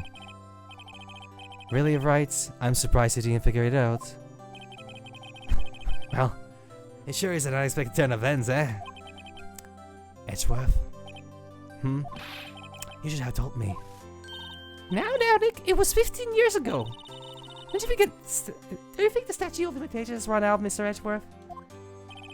I say so, yes. There you have it. Where does that leave me? I became a defense attorney because of what you two did. Well, you have always been something of an insufferable emotionalist. God. Yeah, and you get worked up too easy too. Death. A death sentence for both of you. Man, if only I had known I'd become a prosecutor. The same goes for me, only the other way around. For the longest time, I thought that I might have killed my own father. Though I might be a criminal. I thought I might be a criminal. Being persecuted in part to punish myself. If I had known the truth, I might have become a defense attorney after all. Edgeworth. Want to switch spray? Hey, yo, line up. I'll take a photo. Hey, photo time, let's go. And after that, dinner on me. On you? I mean, he's got the build. The Gumshoe took us. The Gumshoe took us out on town that night.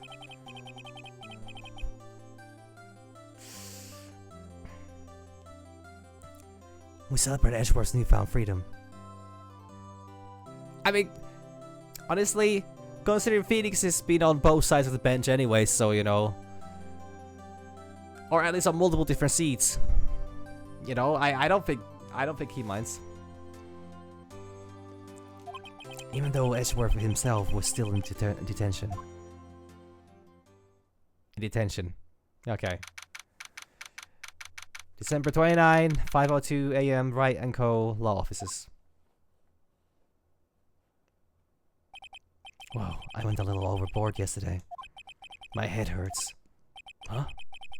It's still only 5 o'clock. Maybe I should go back to sleep. What's this? A letter?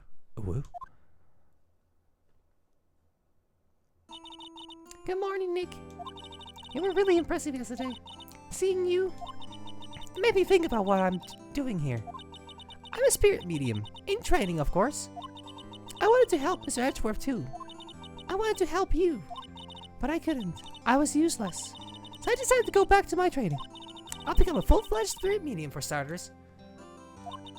I couldn't say it to your face, so I left this letter. Goodbye, Nick. Goodbye? What time is it?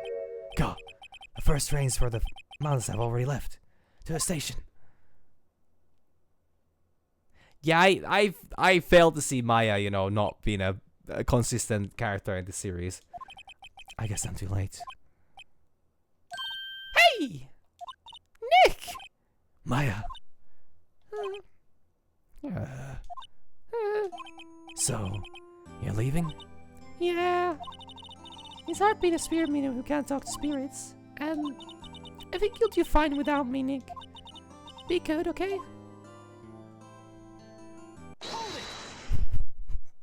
Objection, Your Honor! Wait. What? I never could have saved Edgeworth without your help. Huh? On the last day of the trial, I heard Mia's voice. You heard my sister? Yes, only her voice, but still. It was at the very end when I thought I'd lost everything. Well, that's my sister for you. Detective Gumshoe helped them, Mr. Grossberg, and even Larry. I'm the only one who couldn't help. I was useless, Nick. But you're the one who stopped Volkarma, Maya. Huh? I didn't do anything. All I did was wander around in a daze. Sorry, but I have evidence that you helped. God damn it! Show Maya some evidence to cheer her up. Show the patch. I mean, this one. A bullet? Volkarma was convinced he had taken all the evidence pertaining to DL6. But you were the one who rescued the last piece of evidence we needed. This was a bullet that put an end to Volkarma. And you were the one who gave it to me. We actually still do! We also have a parrot with us! And the gun!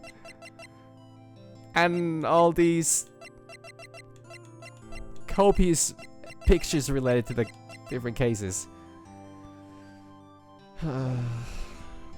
Nick, Thanks, Maya. Could have done it without you. I'll be back soon. Huh? I'm going to complete my training and come back. Okay, I'll be waiting. Of course you will. You can't run the office by yourself. You're hopeless. Oh, I don't know about that. Ding ding ding ding ding ding ding ding ding ding ding. Actually, fair point. The parrot does need somebody to take care of it, and Maya did already ask about him. I don't know. Simultaneously, I could definitely see Phoenix having a scrapbook. But also, I could definitely see him not being the kind of person to take really, you know, mementos. So this is it. See you soon, Maya.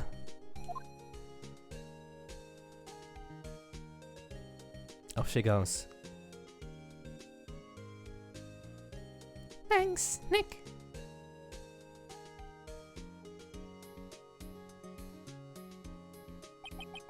So my story ends. Time to turn a new page.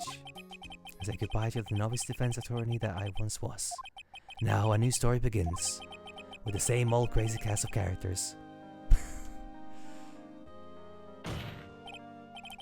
Huh. Don't think you've graduated yet, right? Mr. Wright, perhaps you'd like to rethink that claim? Yes, Your Honor. Oh, I got a bad feeling about this.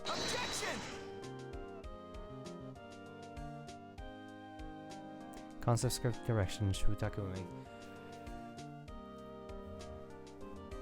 Damn. Hey pal, Mr. Edgeworth came down to the precinct to wish me a happy new year. Talk about a pleasant surprise. Whoop, Detective Gumshoe. And he hung his head low and went right back outside. Kinda like how he was embarrassed of something. Strange, huh? Graphics, Kumiko Suikane. I'm probably butchering those names, so I'm not gonna read them actually. Huh, Nick? Yeah, haven't seen him lately. Who, me? I've been working at the cheese shop. That Missy's a nice lady, but she's not exactly what I would call a cheap day. Huh, oh, she's in Hawaii right now, yeah. Wow, he just...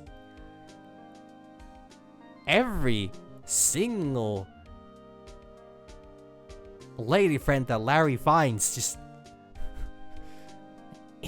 Right, yeah, I remember him. He's been busy lately. You know, not to ring my own bell, but I sure taught him everything he knows. I'm sure he's grateful. Nah, he was supposed to have more of a nasal tone.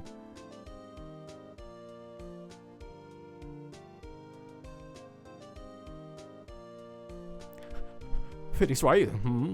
Oh, the defense attorney for whom I wrote that affidavit, yes? Oh, you should know. I've taken over management of the Gateway Hotel. Should you be in the area, please stop by.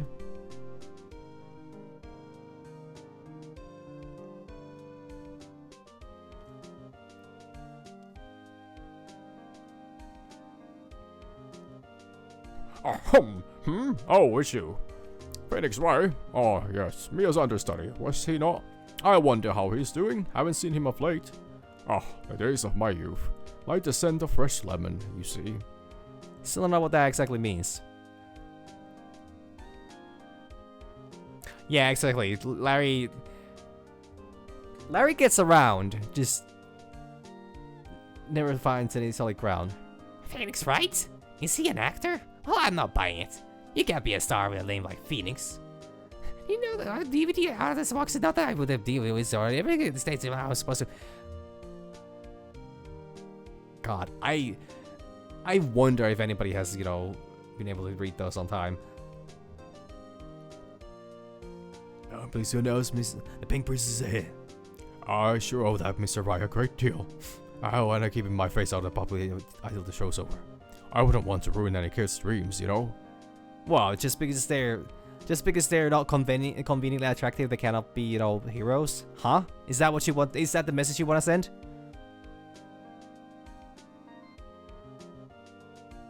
Oh, I got a letter from Maya the other day. It sounded like she caught a cold standing under a waterfall.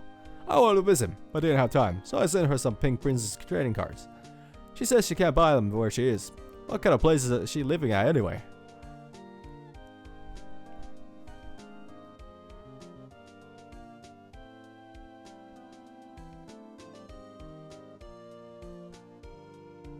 Alright, who's there? You wanna talk? Let's talk, Pink Princess. Alright. But, you know, I snuck into the studio the other day. The monkey head is still down. And I saw her, the one inside the Pink Princess suit. What a dog. I was kind of shocked for a boy of my tender age.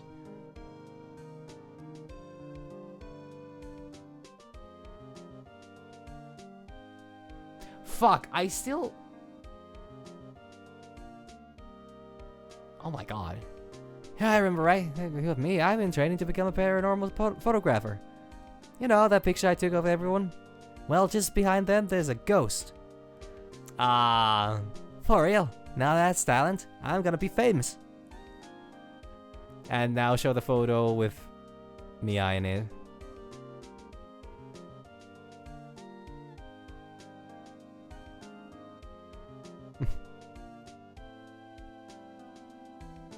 I like how there is enough space for her as well.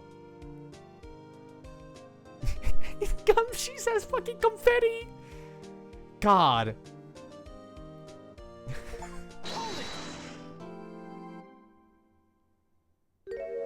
A brand new episode has been added. There is one more in this. Okay. So this is the DLC one, I think.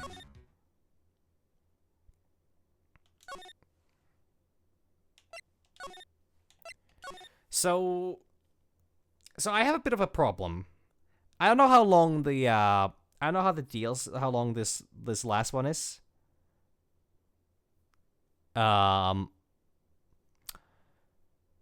The idea would be to wrap this up before I start Woolhaven.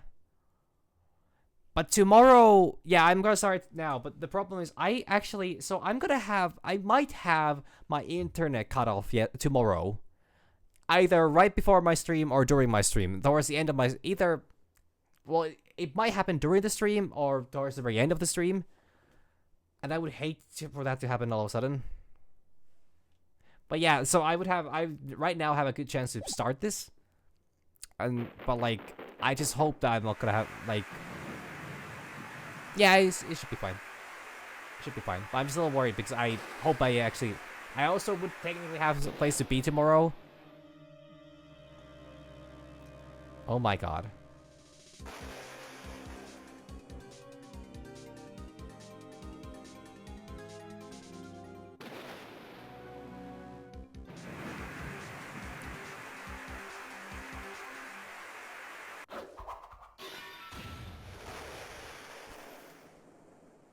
Fucking hedgehog. That's an oddly familiar looking character portrait. It's been 2 months since Maya left the office. 2 months without a single trial. I've had offers, but none I took. That is, until the day that girl showed up. February 22nd, 10:02 a.m. Wright & Co. Law Offices. Is it called the Blue Badger? Why is it called? Okay, because it can't be a hedgehog, because that would be a Sega log suit or something like that. Why do I come here to the office every day? It's not like I want to work. Because the only other place outside for you is your black void of a bedroom where you lay waiting for a case.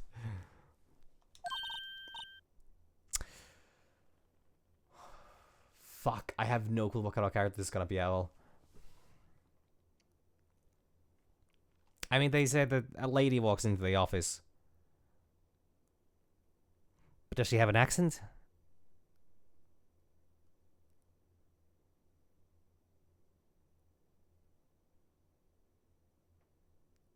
You know, you make an excellent point. And I'm gonna stop questioning shit until I forget that I was supposed to stop.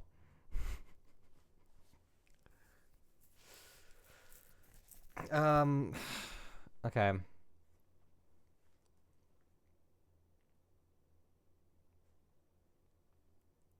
I could try a Valley Girl. Should I try a Valley Girl? I don't know if I should try Valley Girl. I've never even tried Valley Girl. But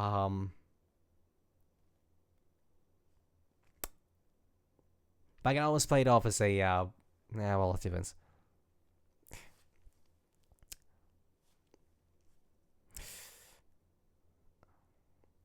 There you are, finally. Where have you been? My sister's trial is tomorrow. Huh? Who are you? It doesn't matter who I am. It only matters who you are. The famous defense attorney Mia Fey. Huh? Uh-oh. You're not Mia Fey, are you? I'm sorry, but Miss Mia Fey no longer works here. So you are the coffee boy? I'm Phoenix Wright, a defense attorney. Right. Right. You're the Phoenix Wright? The Phoenix Wright from the Edgeworth murder case? Yes, that's correct. It wasn't Edgeworth who was murdered, though. That's like such a relief then.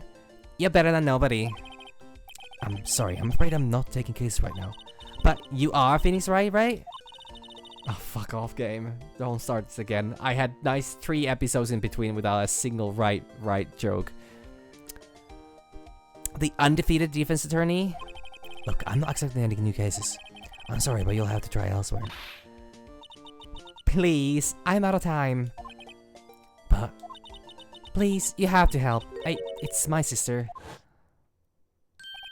no. Maya, could it be? Okay, I'll hear you out. Really? Thank you so much. My name's Emma Sky. I'm a scientific investigator. Scientific investigator? Okay, Valley Girl is definitely not what I should be going for, but I'm committed now. Charlie. Mia's plan Charlie. I've been taking care of him since in Maya's absence. Looks like it's clean day at the hotel across the way. Yet they're planning a second branch outside the city. Ye gods! The billboard was there right at me. There's a poster of a steel samurai on the wall. And I stuck it up here on the day she left. Didn't have the heart to take it down. I see something like strange looks from the clients though. Difficult looking legal books stand in the formidable row. They mock me. I tried reading one and it made my head hurt. When I closed it, it slipped out of my hand. And my foot hurt too. I kept the same dialogue for that one, funny enough. Mia's desk. I sit here even less now that I've stopped taking cases. I ought to at least dust it off once in a while. Like, how do you afford any of this? First of all, badge time. See this? It's my attorney's badge. Well, I've never seen a real one before. You're the person who's actually been interested in mine, believe me. Its composition is mostly silver, the gold plating is flaking a bit. She's analyzed it scientifically. There doesn't appear to be any corrosion due to sulfides. I'll give you $50 for it. Sorry, but it's not for sale. Yet. Is he planning on quitting? Emma, was it? So you're a scientific investigator? Yes, that's right. Is something wrong? No, it's just you seem kind of jumpy. Or maybe just young? Young?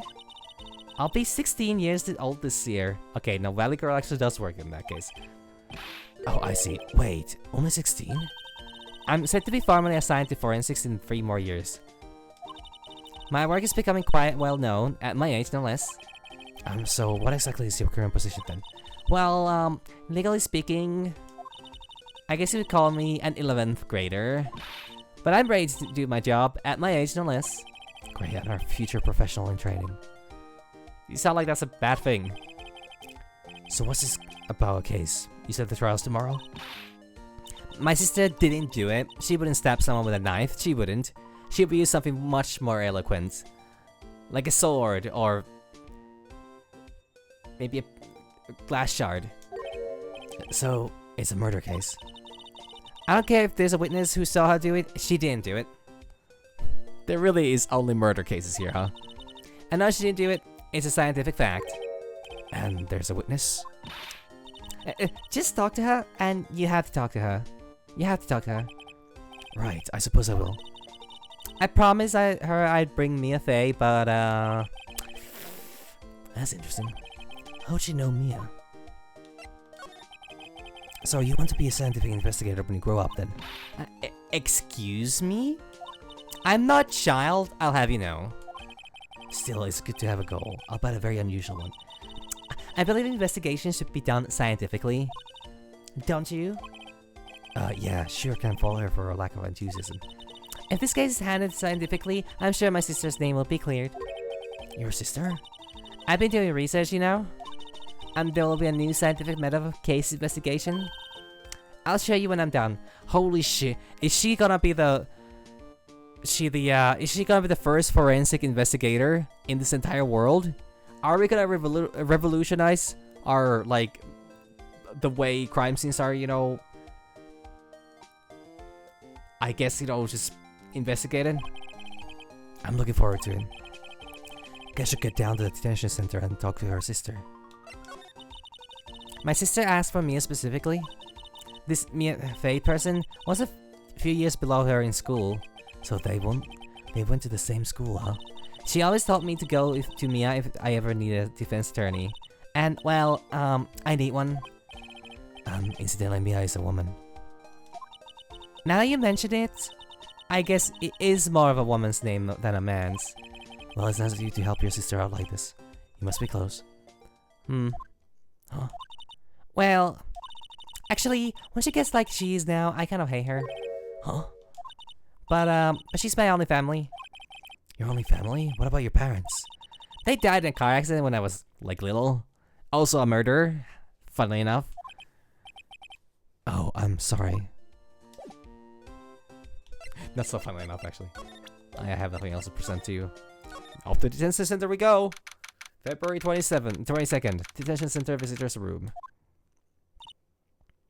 I wonder what's wrong with Emma. She's got quiet all of a sudden as soon as we arrived.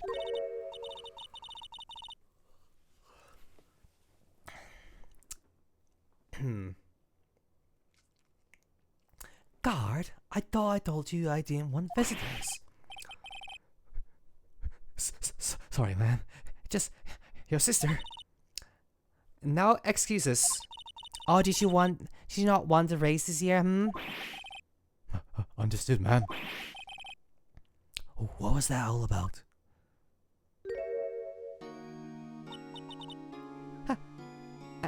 Hi, Lana.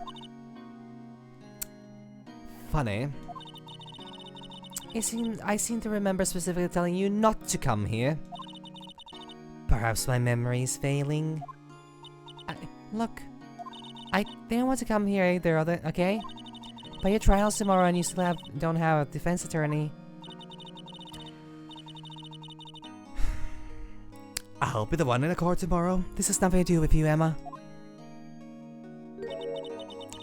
Is that right, Mr. Wright? Hey, how do you know me? Mia mentioned you. I've heard quite a bit. I'm sorry, what exactly is it that you do? My name is Lana Sky. I'm chief prosecutor for this district.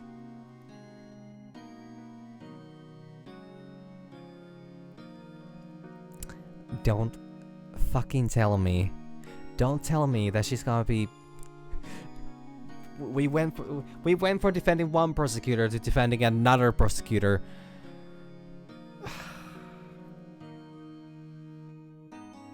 We'll see where this goes. You're a prosecutor?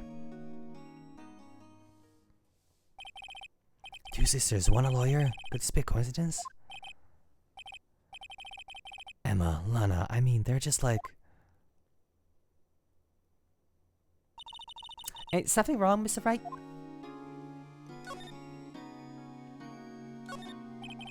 This guard monitors the visitor's room. He's frozen in fear of the frigid Miss Lana. I'm feeling a bit chilly myself. Smile for the camera. Badge. Yeah, badge looks new. I polish it daily. It's such a Phoenix thing to do. So yeah, I buy it. In a few years, the gold plating will flake off, and we'll see the real you. God, whatever happened to innocent small talk? Give it 3 years. Then we'll see what you have become. There's something you should know from the start. Which is? The suspect in this case has confessed to the crime. Huh? Wait, my suspect... The suspect is... me. I did it. Well, Mr. Wright. Well, why don't you begin by telling me exactly what happened? The crime took place yesterday, February 21st, at 5:15 p.m. That's quite specific. It was in the witness deposition. A witness clearly saw me committing the crime. That was a bit of a bad luck, wasn't it? The crime took place in the underground parking lot at the prosecutor's office. The body was found in the trunk of my subordinate's car. The prosecutor's office? And the prosecutor's office, huh? In your subordinate's car trunk? Classy. I was arrested on the spot, caught red-handed as it were. Oh, that's just great. So, who was the victim? An investigator with the police department. I suppose the correct term is detective. A detective? Better not be gumshoes. Death was due to a loss of blood. He was stabbed once in the stomach. By you? Death wasn't immediate, but the wound was fatal. I see. Allow me to repeat myself, Mr. Wright. The victim was a detective. You know what that means, don't you? Uh-oh. What? Mr. Wright, what does it mean? Well, it means the police department will consider it a matter of pride to have me found guilty. They will use any means at their disposal to do so. This case gets worse and worse with everything I learn. So you're the chief prosecutor? That is correct. I'm responsible for overseeing every trial handled by prosecutors in this district. I make sure the prosecutors have what they need to do the job and manage every aspect. Those are my responsibilities in a nutshell. That's an awfully large nutshell. Still, I'm a little surprised. I would think you would recognize the district chief's prosecutor, Mr. Wright. Wright doesn't... Phoenix doesn't go outside. He doesn't know people. He doesn't look at people. Huh? In fact, it seems impossible. You wouldn't. Lana? What happened to your hand? Oh, this... I cut myself by accident when I stabbed him, guys. Huh? I'm not very good at being a criminal, I suppose. How am I supposed to defend this? Time to change the subject. Wait, she was in the class ahead of Mia, wasn't she? Mia. You were in school with Mia, correct? A few years above her? Emma told you that too, did she? Well, why not? I did drag her all the way to here from his office. Although it seems he has very little in common with Mia. Hey! It was in law school. I was in my 3rd year, and she was auditing the class. She was different than the other students. Different? She was strong. She would do anything to become a defense attorney. Anything. That was probably why she was attracted to me.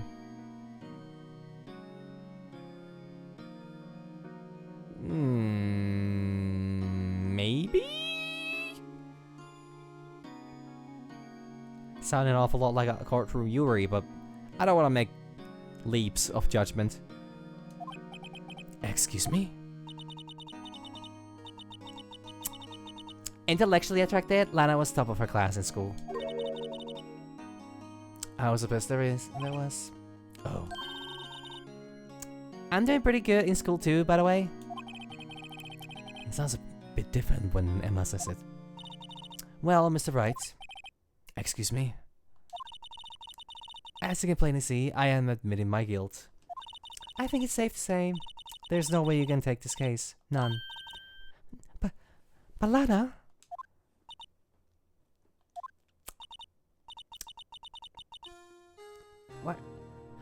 Why are you doing this to me? You never think of anyone but yourself. I know you did do it, Lana. I know. So how can you just say you did? If I lose you, I'll be all alone. I hate you, Lana. I hate you. Mr. Wright? Yes. I believe our discussion here is ended. The rest, I leave to you. You mean you're requesting my service as your defense? Don't lose any sleep over it. Your client has confessed after all. The case is over. Right, I'll do what I can to get to the bottom of this. Lana has confessed to the crime, yes, but something doesn't fit. It's that look in Emma's eyes. There's something else going on here, and I'm going to find out what. I'm sorry, Mr. Wright. Huh? About what? My sister, she's not always like that, you know. I just never expected to be defending another prosecutor again. She's changed a lot. She used to be so gentle, always smiling. Everybody liked her. I see. Sorry, but I'm having trouble imagining that. What happened to her? I don't know for certain myself. I think well, maybe not. Sounds like there's something there that defies a simple scientific explanation. Let's go check out this underground parking at the prosecutor's office, shall we? Okay. Probably these are not any different. Nothing new here. Check the murder scene. February 22nd, prosecutor's office, underground parking lot. So this is the lot where it all happened? Is there still investigating? Find out my first visit to a prosecutor's office should be like this. Hey everyone, keep up the good work. Hey, what are you thinking? Well, they're going to be my co-workers 3 years from now, after all. No harm in saying hello. Actually, there is. You know, attorneys aren't supposed to examine crime scenes. I'm trying not to stand out too much here, see? Hey there! Expecting to go unnoticed here, partner? No, that's not gumshoes then. Partner? Oh! What do we have here? Looks like a bambina got loose from the ranch and is up to no good.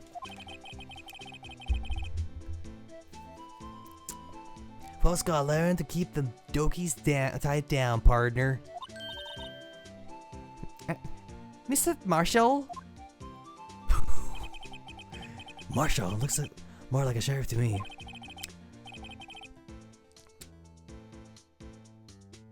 Looky here, Bambina. I know how you feel. But this is my gang's gold strike, see? Strike?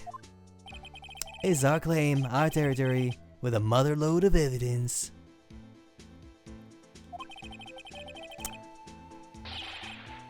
If you're fixing a mess with what's ours, you'll regret it, partner. You know what dreams the cacti out in the desert dream? You want to? What's this guy talking about? Get along home now. Happy trials, Bambina. No, I don't want to do that voice. That voice is not fitting. Was that a hombre, a friend of yours? Kind of. Sort of. Yeah, he's a detective. Who thinks he's a sheriff from the Wild West, it seems.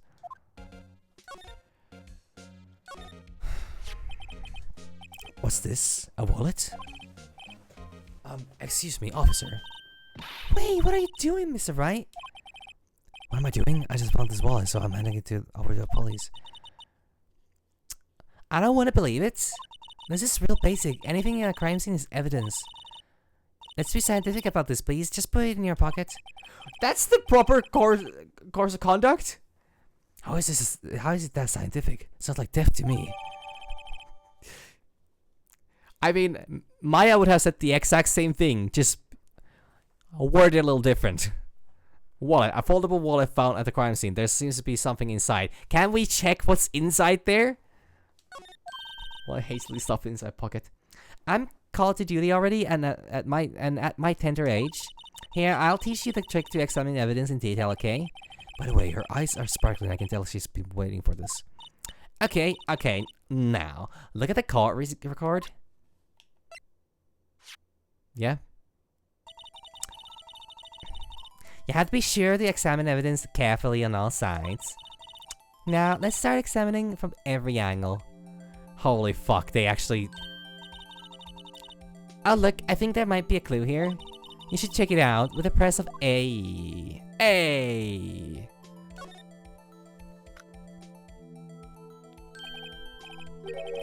This is an ID card. Sergeant Bruce Goodman. ID number 5842189. See, well, isn't scientific investigation useful? I guess, though I don't see what science has to do with... He's done 4 cases already.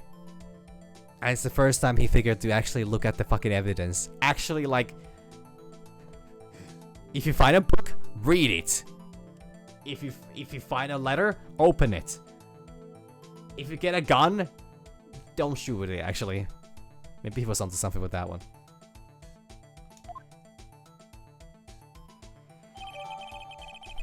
Goodman's ID added to the court record. Goodman's ID and investigator's ID card found at the prosecutor's office. Crime scene ID number 584189. I think I missed a 2 there, but that's matter. Let's be sure to examine every piece of evidence we find. I guess I've got to be on my toes from now on.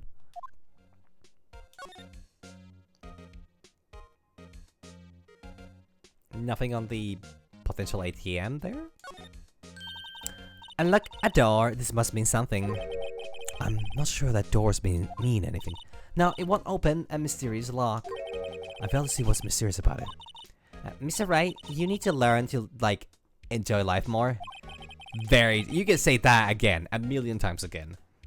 Let's finish our investigation first, shall we? Step ladder. A ladder. That's a step ladder. They're legally distinct, and, you know, make it alright to step on it. What's the difference in scientific terms, please? Scientific, huh? Like the basic nature of things, Mr. Wright. This all seems so horribly familiar somehow.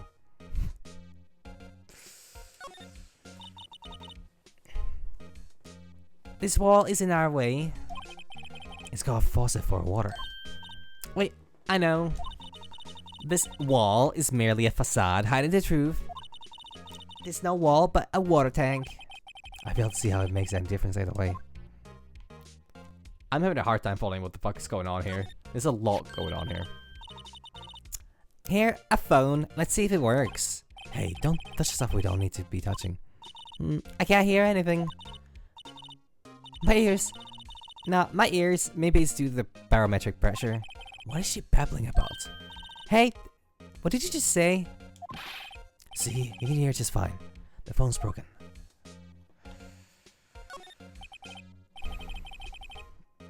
An oil drum looks like it's filled with water. It's heavy. I can't even budge it. That drum over here is on its side. Wait, I know. I'll hide it here and do a stakeout. I think you'll probably just get arrested. In fact, you may not even have to hide in the drum to get arrested. Well, I'm not suspicious. Vent. Vent. Time to vent. This is where the cars leave a lot. The arrow on the ground makes it look more like an entrance. What are you talking about? It's plainly an exit. Well, maybe it's both. Kind of a dual purpose. Aha! The theory of relativity. What? I got to write this down. Hey, Mr. Wright? Maybe you know, was Mr. Relativity German or was he British? Mr. Relativity was very German to my understanding. Mr. Relativity, are you sure that was his name? Close enough. I mean, it's not like anyone's ever heard of Einstein.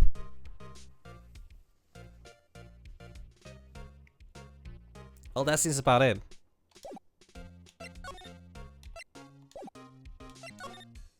Unless... there's a slide option, holy shit. Oh my god. Hey, more evidence, touch.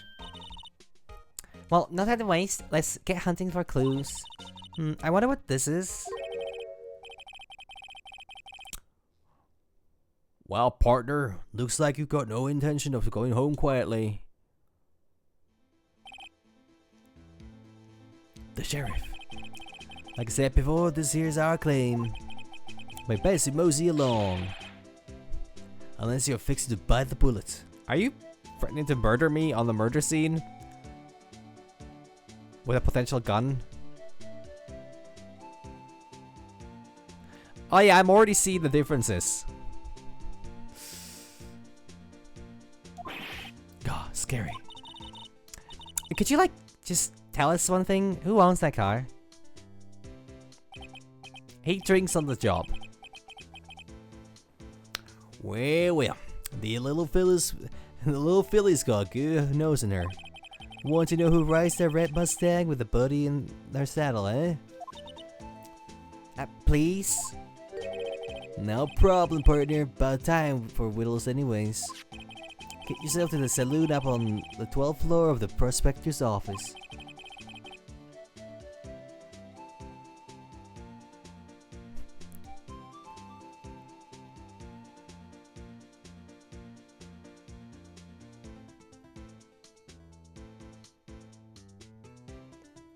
Okay, so okay, so what was the original platform this game was released on? Because I thought that this was actually initially a DS game. But I mean, I guess this is a port of the DS port on to PC.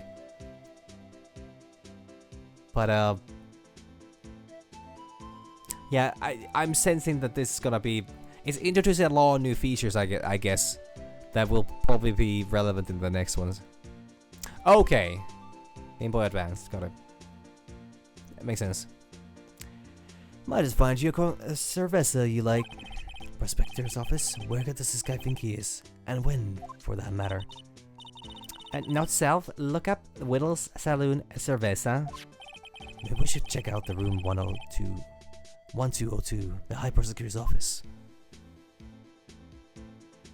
Okay. In any case, stay away from the car. No, that's what. Fuck. In any case, stay away from the car. You can look around here all you like. Just keep your pose of our claim. Right, great.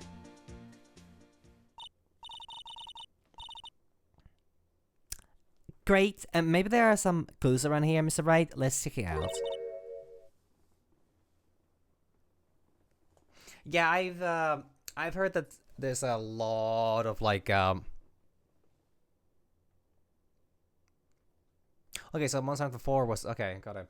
Because I know that some of the Monster Hunter games specifically had like that problem.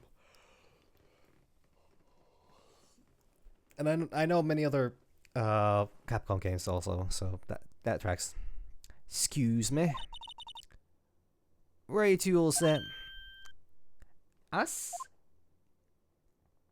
Wait, what the oh, it wasn't. Who the fuck are you? Okay. What was how many characters are there gonna be? What's this? She couldn't be. You're selling lunches here? This is a crime scene.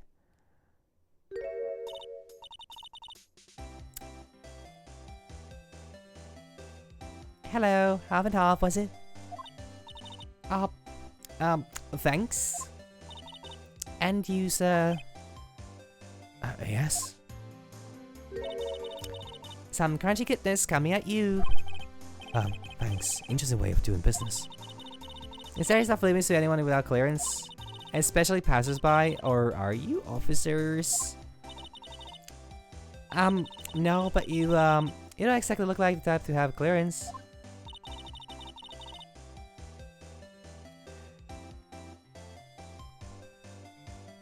I didn't notice a choker, but I don't understand what the thing on that is. Well, that's hardly a way to greet someone. Any of my days as the cough-up queen are over. Cough up? Huh? You know, I'm feeling kind of full. Maybe I'll pass on lunch. I'm quite connected to this case, you see. The images are burning in my eyes, you might say. Yes. All the sordid secrets. Secrets? Dear me. You are a slow one, aren't you? I'm referring to the murder and the stabbing of that detective. What? A witness clearly saw me committing the crime. You mean you're the witness my sister was talking about?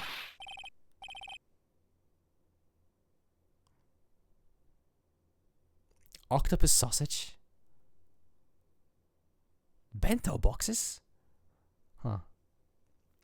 Please, cough up, Queen. Tell us what happened.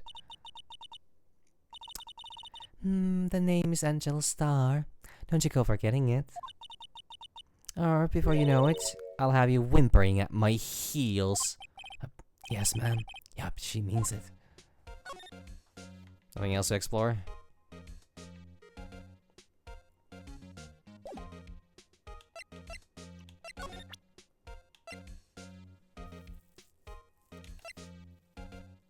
May I show her the badge?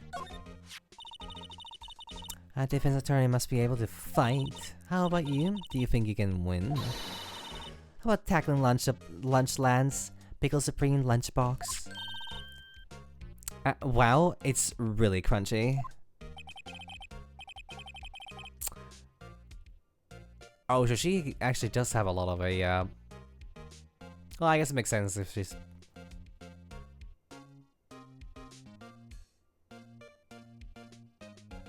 You see, okay, yeah, that explains it. That explains it. Got it. A box of pickles? Kind of a sad lunch, if you ask me. I mean, it's a full box, you know, that's still plenty to eat. This one? About this card. Alongside vendors only accept cash, no cards. It's just not a card belonging to someone else. That's the wrong voice, fuck. Especially not a card belonging to someone else. No, this isn't a credit card. It's an ID card. It belongs to a detective. And you're showing this to me, the lunch lady, why? It's like showing a fine honeyed ham to a detective. Why do I always feel like I'm being mocked? I mean, I tried. That's all I got. Somehow, I knew. Yesterday was a day of destiny. I knew something was going to happen. Just like I know that the daily special on Friday every week is a salmon. Destiny? Was yesterday special for some reason? You're a defense attorney, right? You should know then. You should know the foul misdeeds of the evil ones who haunt this den of iniquity. Evil ones? Prosecutors, they have no qualms at all about blackening the name of innocence. And yesterday they paid homage to the most evil one of all. They gave an award for King of Prosecutors. What a farce. So she's saying there was some sort of prosecutors convention yesterday. I was almost compelled to lace their lunches with something foul. Whoa. Do you have a personal grievance against prosecutors or something? Or is there some kind of a scientific evidence of this evil?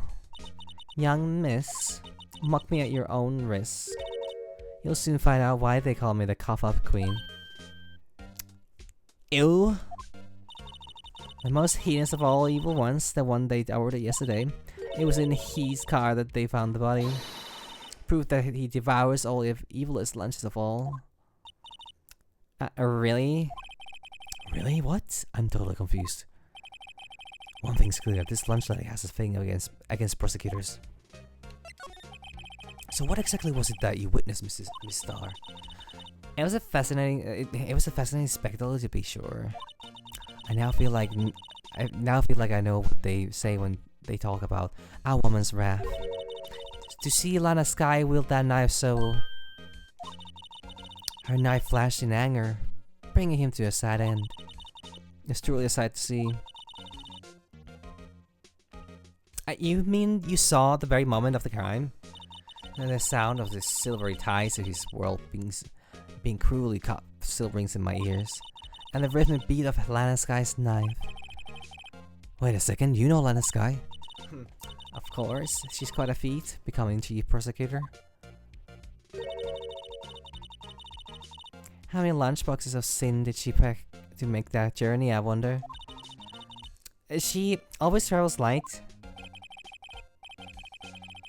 Now, why would this pretty lunch lady know the chief prosecutor's name? Could we ask you a bit about yourself, Miss Star? I am here every day to sell lunches.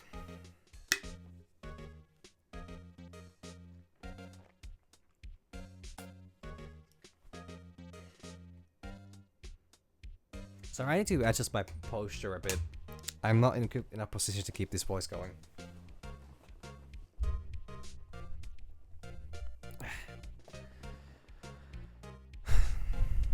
I come here every day to sell lunches. I import only the freshest of the best from the Far East. For some reason, the box lunches are a hit here. Why not make the lunches here rather than import them? Did you say something? No? Only true connoisseurs can understand. The kind you can tell someone who has tried General Tso's Trilobite lunch set. Never mind, you win. I don't even want to appreciate part of our Trilobe's flavor. Anyway, I come here every day to sell lunches. My boyfriend works in the security room here at the prosecutor's office. Your, boyfriend? See the security room over there? Oh, don't tell me you're, that glass wall booth. I sell my lunches and since I'm here anyway, I drop in to see him. Isn't that like a major security risk? Since you're here anyway, I guess selling lunches is more important than romance. So, to scientifically analyze the data available so far, you, Miss Star, are a lunch vendor with an ulterior motive for coming here. Useful analysis nuts. Did you have bad experience with the prosecutor, Miss Star? I sense some hostility. Hostility? Perhaps. Prosecutors are all alike, and the bigger they get, the worse they smell. Kind of like a 10-day-old clams in the chowder. Okay, thanks for the image. I wonder if Miss Star was involved in some sort of legal trouble in the past. I'll be sure the cause of food poisoning, scientifically speaking, of course. I mean, now you're talking cough-up queen. I thought she was just a lunch vendor, but now I'm not so sure. Well, we could have more insightful discussion about step ladders, but maybe not now. Well, I learned fucking nothing from that. Let's go to the High Prosecutor's office. Hey, still have arrested.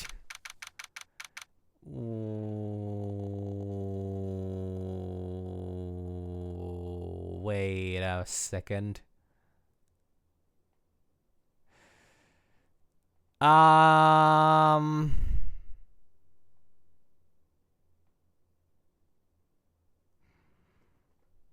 That's a lot of tea. That's a lot of tea, lots of tea sets, and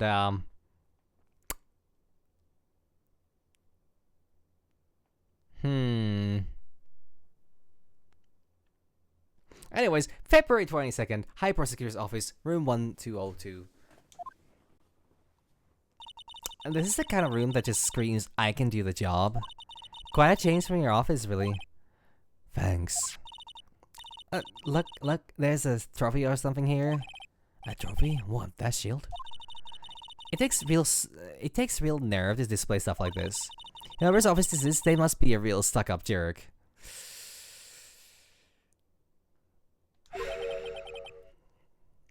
Phoenix Wright.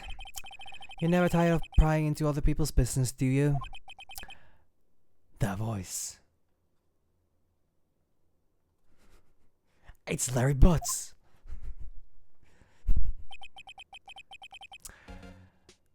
Long time no see, long time no see, Edgeworth. Huh? Mr. Edgeworth? You know him from somewhere? Of course, I'm his biggest fan. Wow. My sister introduced us once and, Right, her sister is the chief prosecutor after all. Well, what brings you here? I'll warn you, I've been known to be a real stuck-up jerk. No, did I? No. I was just Mr. Wright here. He, Hey, don't blame me. We're just here to investigate a murder case. Murder? I think I've heard that word somewhere. But it was found in this nasty bright red sports car in the parking lot.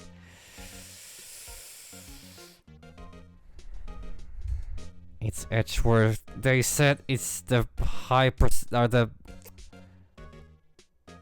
It's Edgeworth's car. Yeah, this is not winning many points with him. That would be my car. Oh, what of it? The fucking smug look. That is the most emotion I've ever seen on Edgeworth's face. That is such a smug smile. Holy fuck. You know what, I'm saving this one. I might not get a second chance. What? Your car? I'll say one thing, she certainly can scream. I work this. It's quite tidy as one expects. What a nice desk, easy to use and easy on the eyes. It's polished so well I can see my own reflection. Strange. Why did I just picture Detective Gumshoe? Yeah, why did you? Maybe I'll take that nameplate as a souvenir. Don't, he'll sue you. Mr. Edgeworth has such a comfy soda. Sofa, not soda, god. Sofas like this make me want to curl up and take a nap. I bet he pours over his case files here until the wee hours of the morning. Then he takes off his jacket, rolls up his sleeves, and goes to sleep using his arms as a pillow. I don't believe it. He's actually daydreaming about Edgeworth working. Hey now, that's my courtroom husbando. I mean, okay, she's a fan. How big of a fan? I bet in the morning he has sofa hair and little creases on his cheek from the seams. Okay, this is going a little far. He's so cool. Sofa hair is cool. I've been wondering, what the heck is this? It has a big K on it. Prosecutors. Huh? What's that? It's a King of Prosecutors trophy. King of Prosecutors? It's a great honor. They send that shield to the best prosecutor of the year. What? So? So the K, that's... K stands for kink? I mean, king? Yeah, you got a problem. Yeah, you got a problem with that? I didn't design the thing. King of Prosecutors? Kind of like Employee of the Month, only better. King of Prosecutors trophy added to the courtroom. Don't mind if I do. Yoink. Yoinks your trophy away. Given to Edgeworth, King of Prosecutors at the PD on the day of the murder. Okay. Yeah, this is all sounding. Why I can investigate it again. So that's the King of Prosecutors shield, huh? Well done, Edgeworth. You must be proud to be a King of Prosecutors. Congratulations, King of Prosecutors. Please stop saying that. That still doesn't explain one thing. Why is the tip of the shield broken off?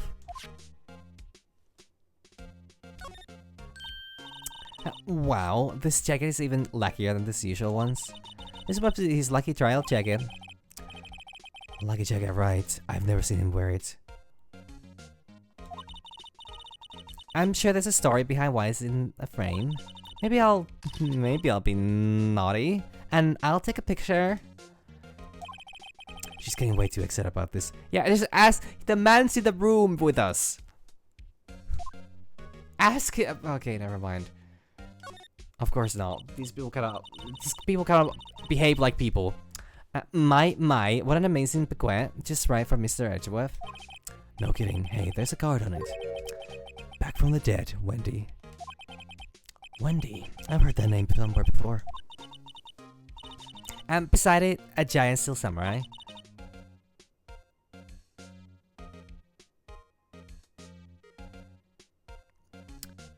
Wow, I want one.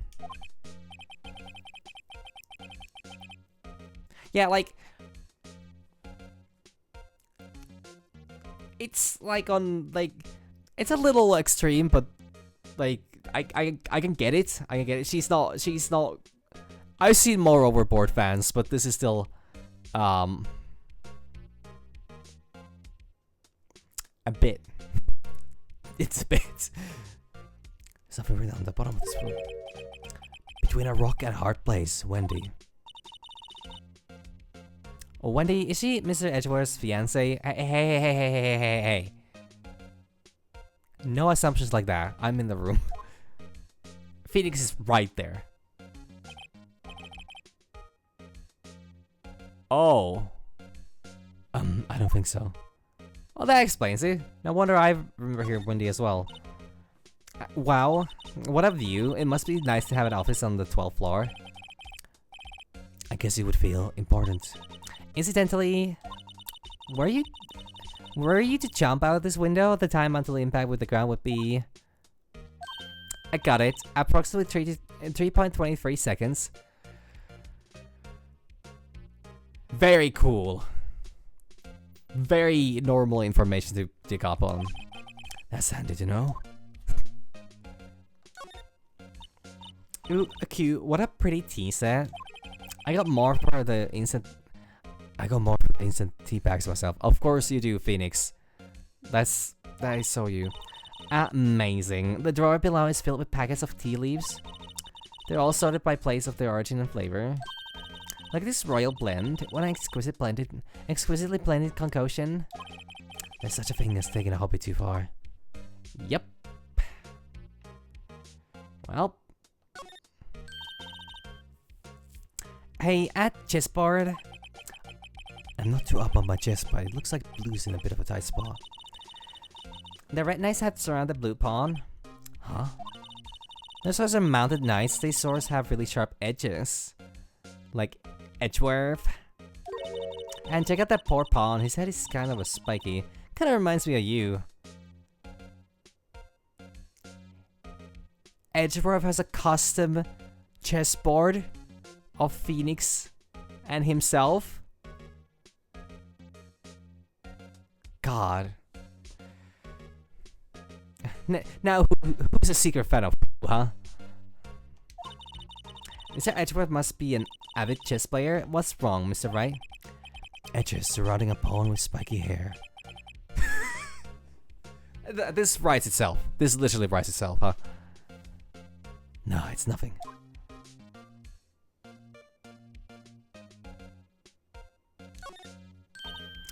Wow, these are all case files. They're stacked up to the ceiling. There's even a letter. Odd. I thought Edgeworth wasn't good behind. He must have someone get them for him. Strange, why does this picture Detective Gumshoe? He must study this case report so closely. He's so cool. You wouldn't say that if you saw him sweating bullets up on that ladder. Anything else here that I can invade edgy Boo's privacy on?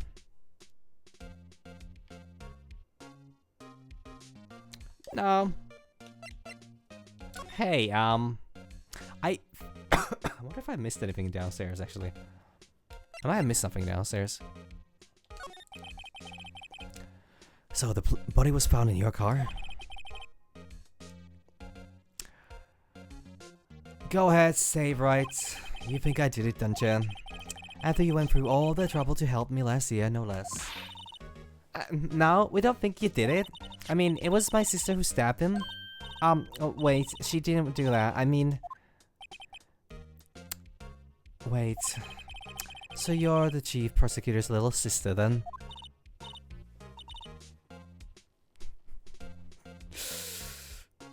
Yeah, no, but I mean, Gumshoe... whatever is going on between Gumshoe and Edgeworth is strictly business.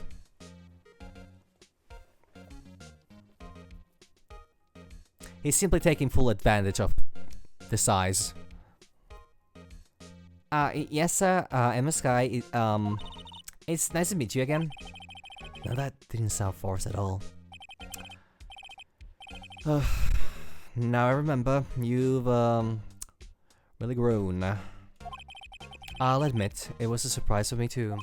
To think that my own car would become the scene of a murder. More surprising still, I'm being forced to prove my superior's guilt.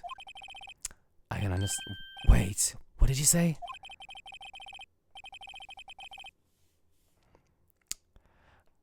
Lana Sky is the chief prosecutor, the top prosecutor in the district.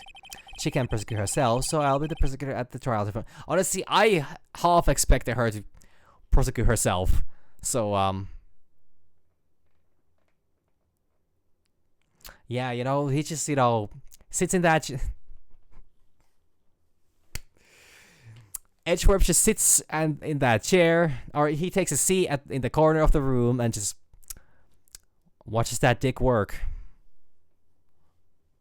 Yeah. That's how he spent whenever there's a hard case, you know, to truly investigate.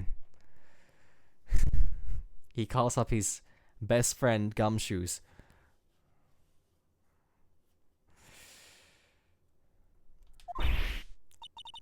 You, Mr. Edgeworth? To be honest, it's a bit of a miracle I'm still here at all. What do you mean? Rumors. You've heard the rumors about me, haven't you? Miles Edgeworth. It's hard to remember a time when you weren't rumors about this guy. Forging evidence, arranging false testimony, illegal searches, you name it. Thanks to you, my innocence was established in the trial at the end of the last year. However, there are some who say I'm the one responsible for the current incident. What? That's crazy. Huh. Some people need very little excuse to think ill of others. It's a fact of life, impossible to stop. But, some of them even goes as far as to present me with toys like this. They think it's funny. Toys? That bronze shield? There's gotta be a story behind that one. Chief Prosecutor Sky, yes, we first worked together on a case 2 years ago. It was my first big case. That's right, I remember. 2 years ago, I wasn't even a lawyer yet. Since then, I always felt that she was looking out for me.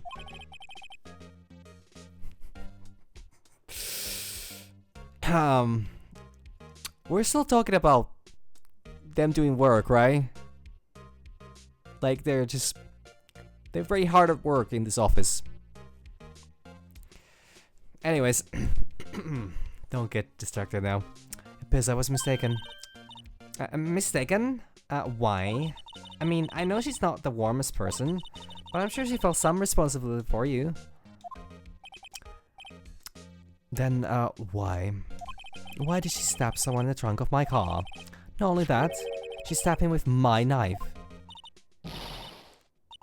Yeah, naturally, of course. Just, you know, Gumshoe, just what it must be like for when Gumshoe is, you know, working all those files. What? Mr. Edgeworth, your knife was the murder weapon? Why do you carry a personal knife? You know, never mind. That's actually quite normal for people to have one. To be specific, it was the knife I keep in the toolbox in the trunk of my car. Edgeworth's knife added to the court record. A murder weapon, usually in Edgeworth's toolbox, traces of victim's blood, no prints. Edgeworth? Oh, what? Are you sure that you didn't do it? Come on, can you take a joke? You have a strange sense of humor, Mr. Wright.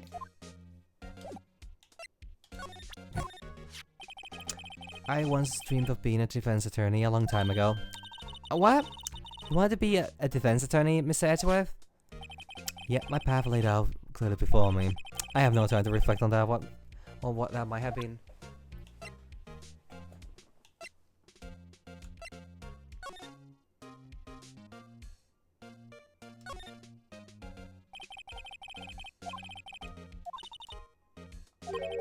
What they... Yes, there's the reason we have real language in the... They're silly. I don't know why I skipped there, actually. True. God, I'm... Huh?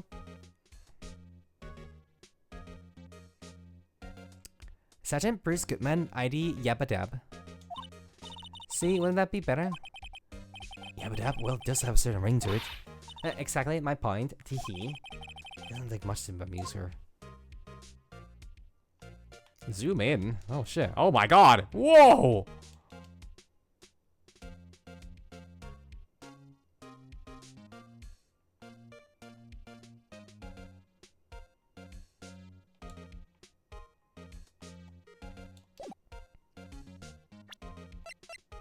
I can check everything? Oh wow, wait, there's a fucking... this is what back of the badge looks like. And I always thought I had a safety pin. Each badge has a number carved into it. That way you can tell which attorney it belongs to. You mean you couldn't lend your badge to anyone? No, it would be found out right away. Oh, that's not fun. Oh my god.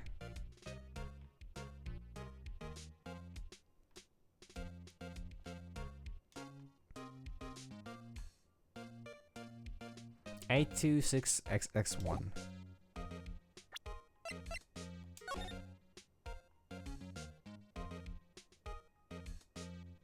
Well, do be broken. Oh, what is this? A woo? Hey, check it out. There's a metal plate here. It looks like the names of all the previous recipients are engraved on it. Wow, one guy's listed a bunch of times.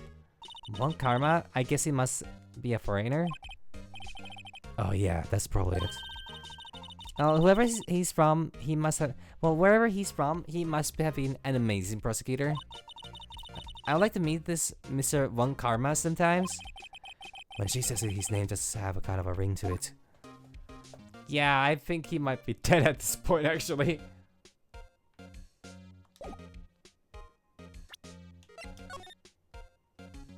Investigate. This might be the victim's plot, right? If that or Edgeworth caught himself peeling an apple. What's Mr. Edgeworth doing with a knife like this anyway? Hey, maybe he spends his weekends roughing it in the wild.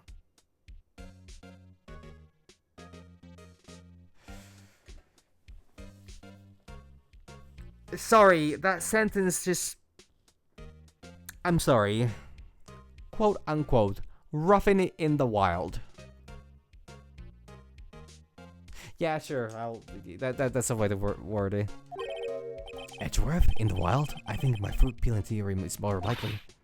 Are you kidding? I always picture him as an outdoors... No, there's a scary dog.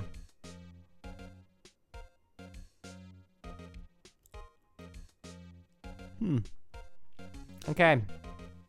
I have to disagree.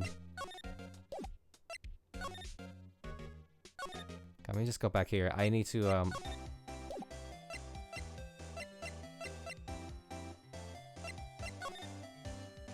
Oh no, it doesn't let me actually go on the other side. Got it. So I didn't miss anything here. Should I ask you about this? You take a look at this. Hey you. I asked. You said you wanted some hot tea, right? No, but thanks. You didn't even look at me. You must have to brew the leaves a long time to get rich flavor like this. We pre-infuse the leaves with steam before brewing. I knew it, so that's the secret to the aroma. Exquisite. The only thing I'm smelling here is wasted time. Show knife? Nah.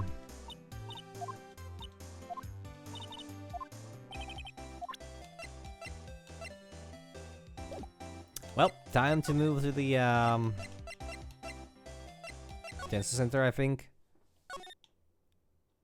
Or no. Nothing going on here.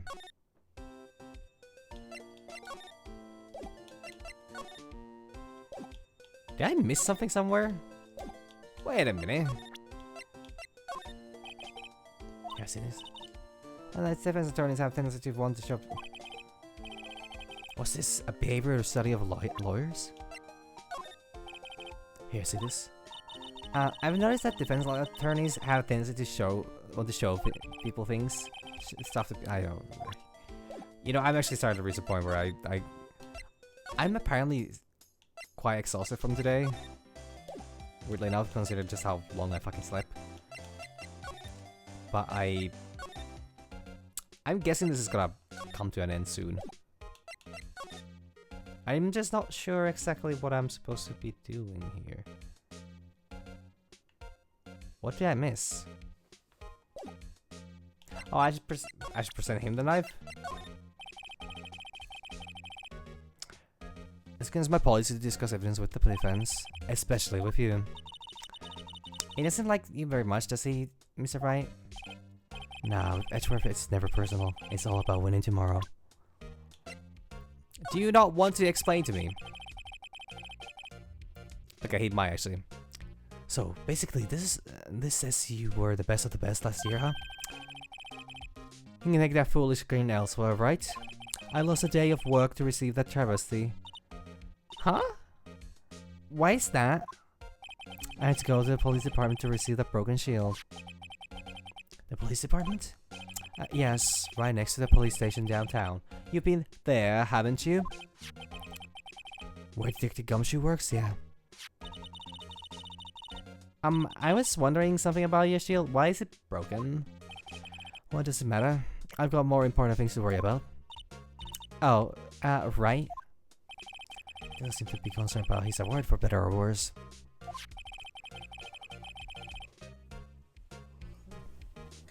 Yesterday there was a very busy day for the prosecutor's office. Maybe we should ask him more about yesterday? Okay, well, there we go. Day of the crime. Could you tell me more about yesterday, the day of the murder? Yesterday was the annual cleaning day at the prosecutor's office. Cleaning day? Working with the police department was we sorted and file all evidence for unsolved cases. We call it evidence transfer. Wiping your hands of old cases, in other words.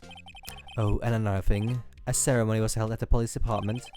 There's an annual review and awards for outstanding police officers and prosecutors. And that's when you got the shield? I was at the police department yesterday afternoon. I got back here at 5:12. That's very precise. People like myself and Mr. Edgeworth pride ourselves on our precision, Mr. Wright. No, I place little faith in my memory. The only thing I trust is solid evidence. Edgeworth parking stop added to the court record. Record of parking in the prosecutor's office lot entered at 5:12 p.m.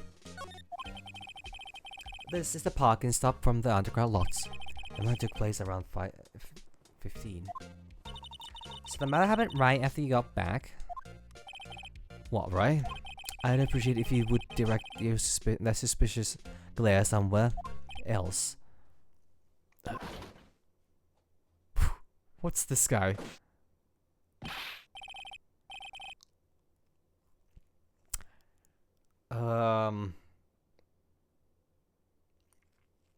Excuse me. Is Mr. Edgeworth anywhere on the premises? I'm Edgeworth. What is it? I'm here, sir. At the request of Chief, sir. I've got your report, sir. Report? What? Did you find new evidence in the case against Chief Prosecutor Sky? I don't like the way this conversation's going at all. Sky, No, sir. No, never that kind, sir. Not in the report, sir. I think I just heard Edgeworth lip blow. Edgeworth's lip blow. Mr. Edgeworth isn't on the very tight, is he? I made a clear request to the police department, did I not? I need to focus on the trial tomorrow, so don't bring me anything unrelated. Sir, but, sir. I'm just following orders, sir. They told me to bring this to you. I wasn't aware of your... Oh my god. Give me your name. Yes, sir. Yes, sir. Meekins, sir. Officer Meekins. Right, Officer Meekins. Take your report and leave. And good luck with that race next month. but, sir, I didn't know. Poor guy. Looked like he was absent on the day they gave out brains and good luck. Damn. Right. Yes, sir. God, he got me off guard. As you can see, I'm busy. You may leave now. Unless, do what he says, Mr. Wright. The victim was a detective from the same department as the patrolman just now. Go down to the police department. You can ask more there. Thanks. He seems to have finally calmed down at least. Okay, off we fucking go. Do you have anything about... No. You want to see a parking lot? Nah, actually, probably don't. I have nothing to lose. Yeah, hot tea again.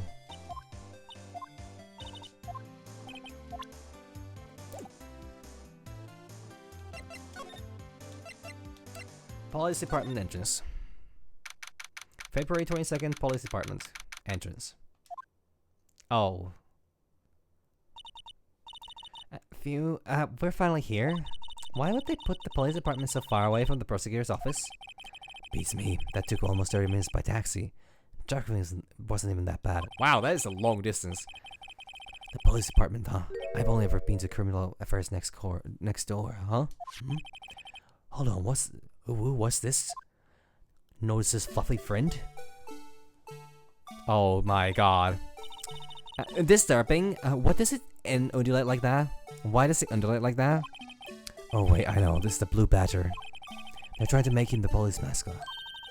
Well, Mr. Wright, you sure know a lot about the police. He does seem familiar somehow. Forget the blue badger. What's that next to him? Someone appears to be dancing with the blue badger. He noticed me. He sure is running over here fast. Larry? No, Gumshoe. Okay. Hey pal, what are you doing here? That's my line, Detective Gumshoe. Specifically, why were you dancing over here? What? Well, at least he doesn't seem to be busy. This is our chance to get information. Hey, I'll have you know I'm a very busy man, pal. Does he have a specific... Oh my god. I was wondering about that. What? The Dance Blue Badger is my masterpiece. That's your masterpiece? You made this, Detective Gumshoe?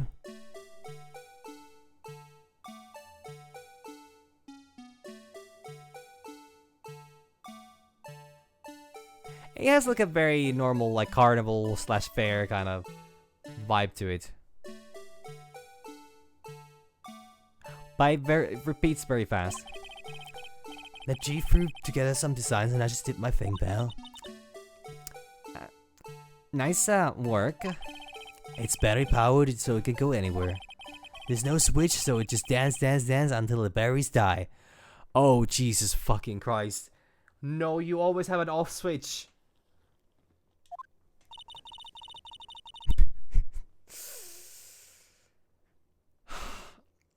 Poor Blue Badger faded to dance until he drops.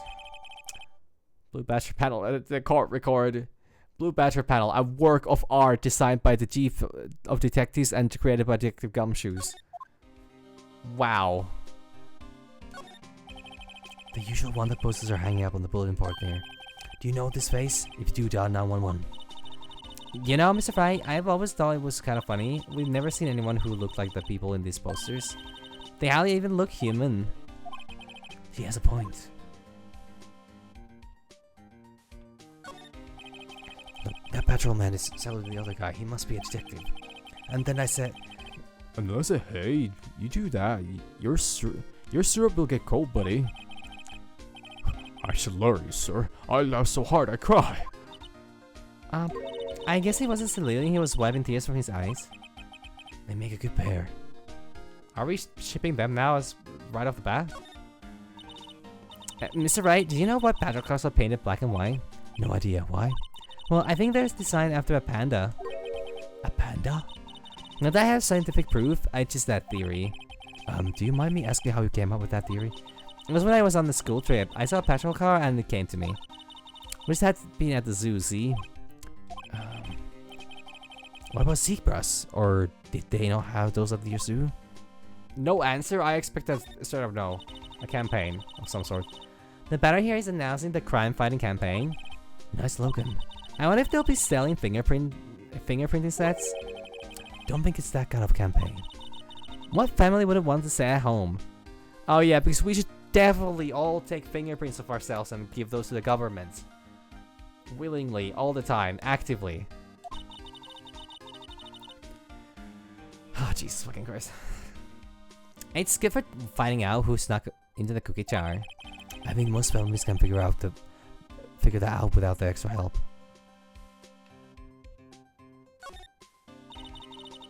I always get excited when I come to the police station. Why is that? It just feels like I've jumped into a movie. Huh? You know, with all the police and criminals. Well, I don't know if this is all that exciting. Sure it is. Look at these two officers over here. There. They're probably talking about the latest bust. Funny, I thought they were talking about the weather. The active in there looks... The guys in there look pretty busy. Just imagine right now, behind those doors, a police drama in action. Some other dope fails to excite me. Okay.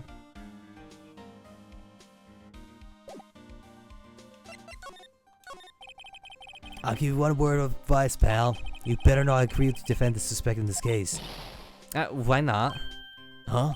Well, it's just that the chief prosecutor has confessed to the crime. She says she summoned the detective of the prosecutor's office and she killed him. But what if she's not telling the truth? Yes, well, no. Come on, pal. There's plenty of evidence against her. But what if the evidence was faked? Hey, pal. Can I speak to you for a second? Huh? Me? Why is this little girl so peeved at me? She's a pretty suspect. She's Lana's guy's sister. Whoa, the chief prosecutor's little sister? Just please investigate this case carefully, okay? Scientifically. Yes, sir. Oh, by the way, you might want to keep your voice down. You don't want to be overheard using words like faked. Huh? It's a sensitive issue with us these days. Okay. So, what are you doing here, Detective Gumshoe? Me? Oh, well, nothing really. They keep me out of criminal affairs. Detective Gumshoe, what did you do this time? What do you mean this time? Then, what happened? I know things are busy right now. I mean, with my sister's case and all. It's true. I've never had a chief prosecutor murder anyone before. Only the highest ranking people are being let into criminal affairs now. The lowest ranking guy in there is a chief of detectives. They're not letting any of us rank and file detectives in at all. None of you? I know this is an important trial, but isn't that a little odd? So anyway, I thought I spent the day getting the bachelor dance down pat. Isn't there anything else you would be doing? The chief of police himself is directing this investigation, pal. And Officer Marshall was assigned to the underground parking lot. Officer Marshall? Now that I think about it, I might seem to know that Marshall guy. A patrolman is in charge of a crime scene. It's unheard of, pal. Batch. Detective, here's my attorney badge. You show this to me every time we meet, pal. Real men show their police badge, enough said. Can you show me your... Not necessarily the soundbite I want to be out there. I wish I had a badge. Even an ID card would be nice. Wait. Speaking of ID cards, I found the detective's cartoon guy. Oh yeah, I should maybe give this. Detective Gumshoe, what can you tell me about this? Huh? Hey pal, this is a detective's ID card. You can't just keep that, you have to turn it in to the police. It's people like you that get me into so much trouble all the time. I mean, Detective Gumshoe must drop his card law. Let's see, Bruce Goodman. Goodman? Sounds familiar. Nah, my mistake. But did you work together with him and... Whoa, now I remember. Bruce Goodman, he's the victim. That's what I thought. Can you tell us more, Detective Gumshoe? Hey, that's it. That's the King of Pussies award Mr. Edgeworth got yesterday. Were you at the award ceremony, Detective Gumshoe? Of course, pal. I got an award for diligence myself. Oh, congratulations. He did? I was wondering, why is the award a shield? And why is it broken? Oh, there's a reason. I'll tell you why it is later. Apparently he's forgotten. But I was so proud of Mr. Edgeworth for winning that award. Even with all the naysayers in the prosecutor's office. Naysayers? Must be because of the rumors. Wait, what the fuck? Why did he show... Oh. Found in Mr. Edgeworth's car, stabbed with Mr. Edgeworth's knife, huh? What would drive Mr. Chief Prosecutor Sky to do such a thing? Wait, I didn't mean... I mean, sure, of course someone else really did it. Someone who must have a grudge against Mr. Edgeworth. The car and the knife do seem a little too well organized to be a coincidence. Pardon, Mr. Edgeworth, what could have happened? We have to find out a little more about what's going on with Edgeworth. Found him, Mr. Edgeworth. Oh, okay. Those are those who are tied together. Interesting. They didn't do this before, so... As a detective, I have to keep my mouth shut on that one. I know better than to go blabbing on about things I don't know about. No, I wouldn't want you to... No, I wouldn't you do that either. Good. Funny how that's the one thing I does not let me...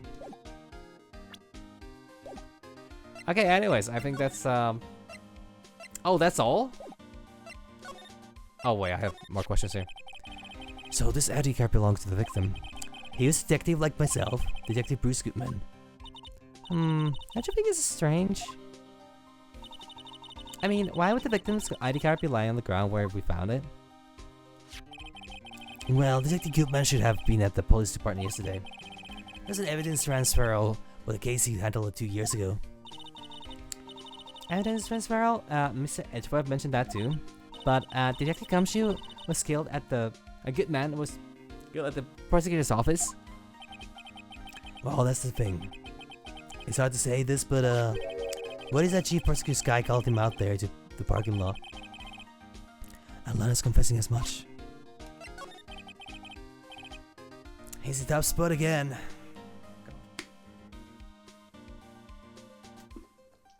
Oh, God. My voice. Again? Bang. Yeah, last time he committed murder was kind of rough too. Well, it all started with the murder of the defense attorney Hammond. But Mr. Edgeworth was found innocent. Listen, pal, there have always been rumors about Mr. Edgeworth. Forging evidence, making out deals with the witnesses. Nothing outright, but there always were whispered rumors. Ever since he was accused of murder, no one's whispering. They're practically shouting. But there's no evidence against him? Well, Mr. Edgeworth has always had unusual strong ties to the department higher-ups. It's only natural that people would be suspicious. I had no idea he was under the gun. Anyway, this latest case has started a new rumor. People say the only reason he took this case is because he's aiming for the chief prosecutor position himself. What? But I know the truth, pal. Nobody wants to be the one who has to prosecute the chief prosecutor. Mr. Edgeworth is biting the bullet on this one. He's doing this for all of us. And that's all I know about that. I'm not official in the case, you know. Thank you. Why aren't you handling the case, Detective Gumshoe? There's probably other detectives in the police as well, so it makes sense that he's not on every single case. We met the guy who is what was his name? The guy in the parking lot? That'd be Officer Marshall. He was appointed directly by the Chief of Police. Officer Marshall? Is he some kind of Wild West sheriff or something? No, Jake Marshall's just a regular officer from West LA. Of course. For a moment there, I wasn't sure. Look, pal, let me try to make things a little easier for you. Show them this and they'll let you examine the crime scene, maybe. Gumshoe still at our introduction at the courtroom. I'll be surprised if this gets us anywhere. Just act like you're supposed to be there, and nobody will look at you twice, pal. Well, I know where to go now. Can I ask about this? Nope. No extra information.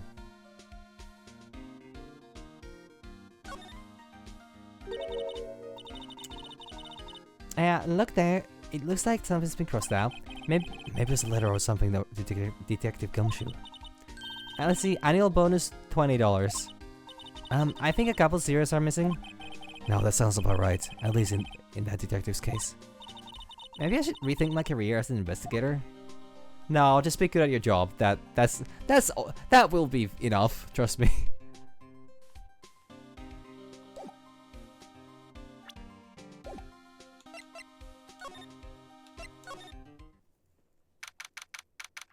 February 22nd, prosecutor's office, Antwerp parking lot. Looks like the investigators is still going. I have to be getting back to my regular shop. Sorry, it looks like I'll be stuck in this pit till the sun sleeps. I'll see you in my dreams tonight then, baby. Oh, still here? Hello? Why the surprised looks? Didn't I mention? I've got a boyfriend in criminal affairs too. What happened to the security guard? Oh dear.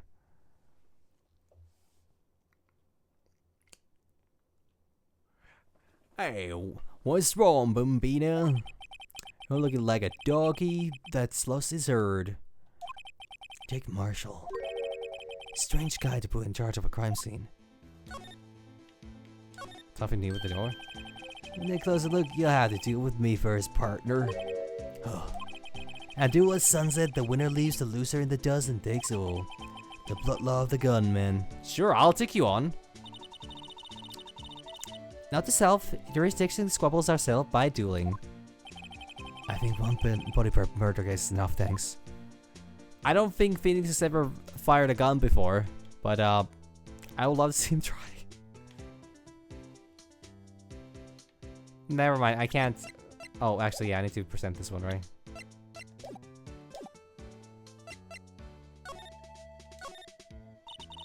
And something I want to ask you. There's a scene of the crime. A cold grave for men who lost their dreams. And me, I watch over them as they sleep, dreaming of a desert's harsh judgment.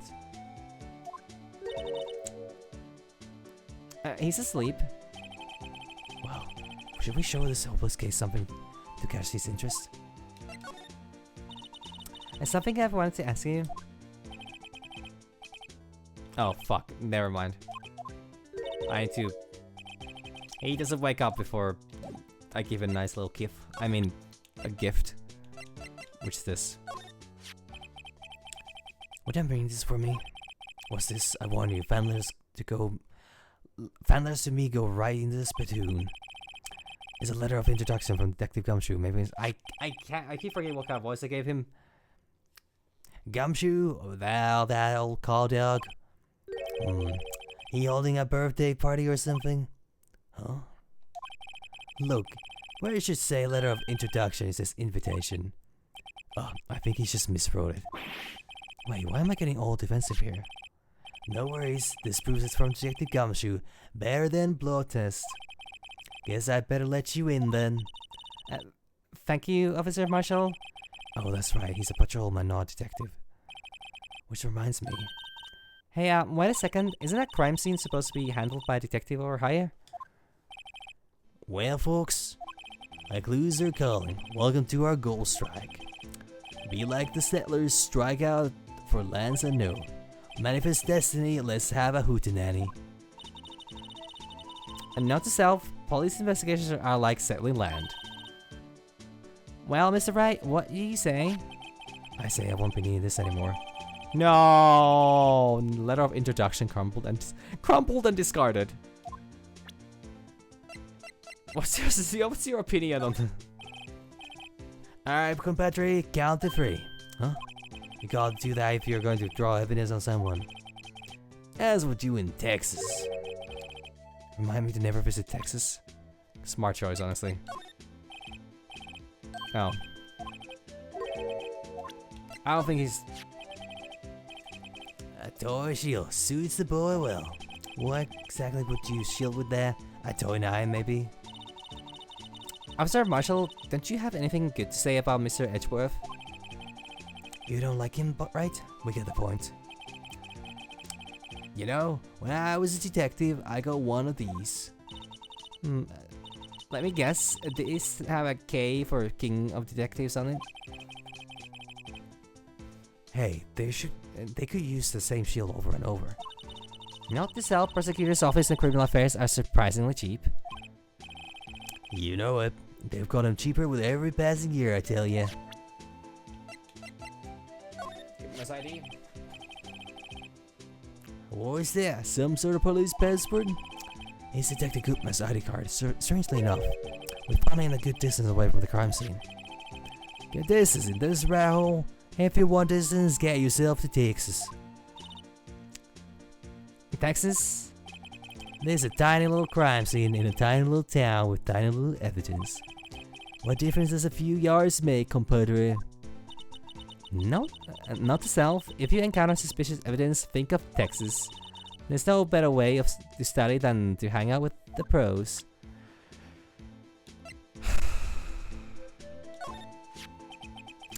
I see your badge looks pretty round. Our badge is a star, a lone star shining in the nighttime sky.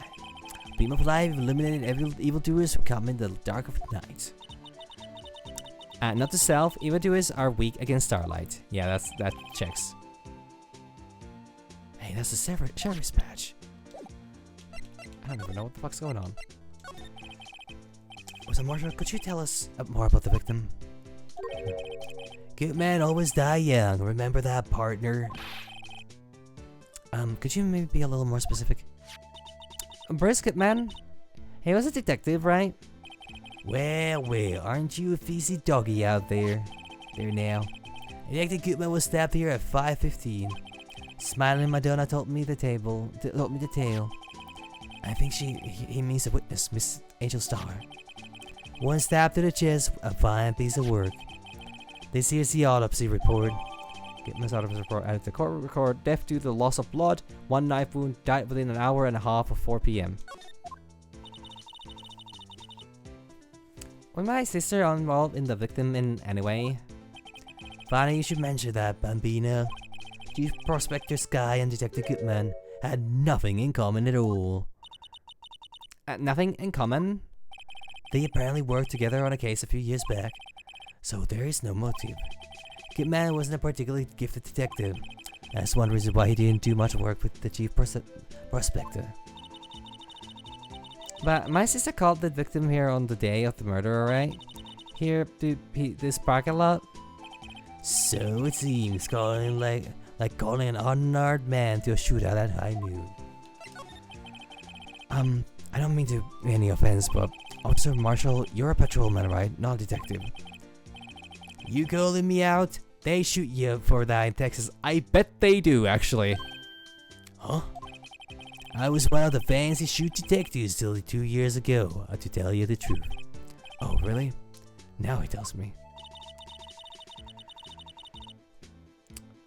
But you're a patrolman now. How can you be in charge of a crime scene? Nothing gets by you, does it, Bambino? So why are you in charge? No reason. We're just short on hands right now. I'm keeping an eye out in the meantime. That's although Detective Gumshoe was saying he had nothing to do, nothing important, at least. He's nothing but a sad old cow dog that can't find his tail. Maybe it's because he runs with that Edgeworth, eh? Edgeworth? I've heard that name before. That cow dog's been kicked out of this cow run by order of the chief of police. Just, he don't realize he Detective Gumshoe kicked out of the investigation? Yeah, I think that's what he kind of said. That's actually very much what he said.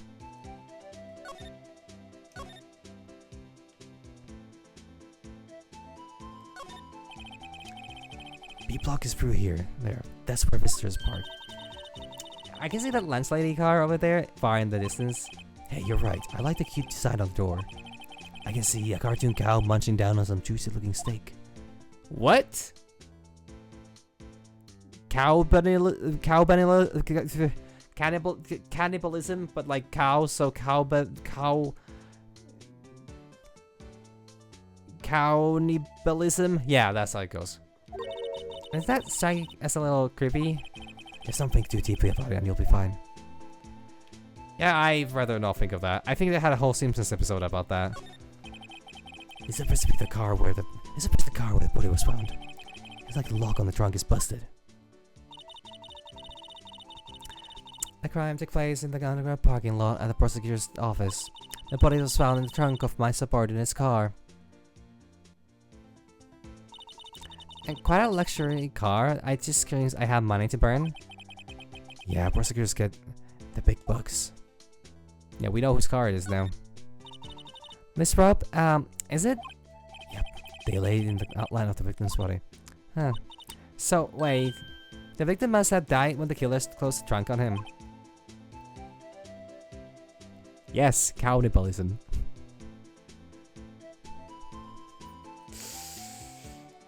It just don't double check that from any sources. I got mine and I trust. That's a lie. I don't trust myself. You have to go. You have got to be the only person I know that would come to that conclusion.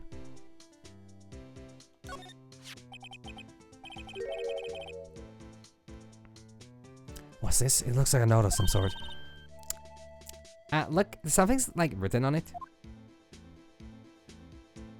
Oh no. No. No. No. No. God fucking damn it. Let's see.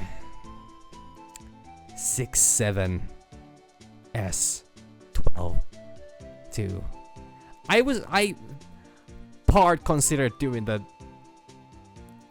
voice, but I don't think that would fit Phoenix that well. That would be really fucking bizarre.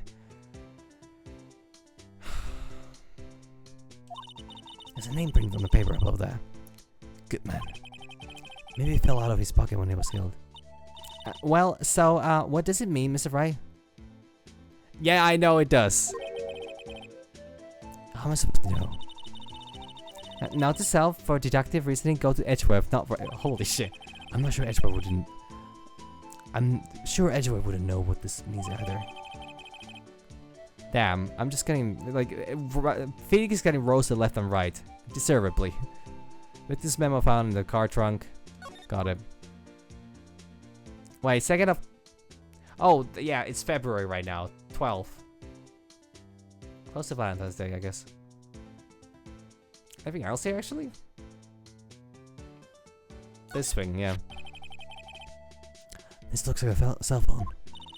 Scientific analysis would suggest this belonged to the victim. I can't think of anyone else it could belong to. What's this? What's so scientific about that? Should we check it out? Check it out. Right, let's check it out. Oh, the game is instructing me how to do this.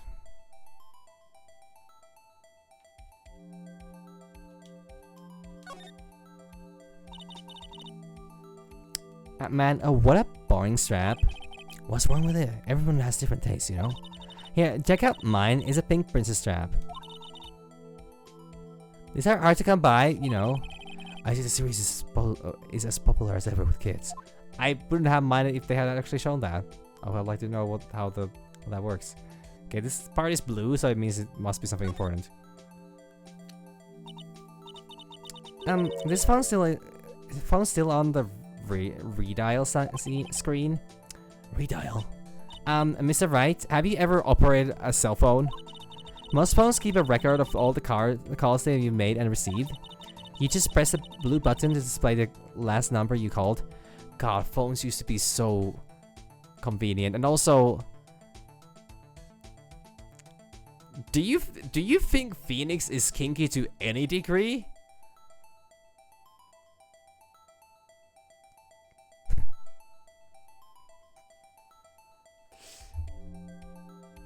You could literally ask him like, "Oh, did you bring any toys to the bedroom?" He would bring like some, you know, never mind. I'm not gonna go anywhere with this. I'm not gonna go anywhere with this.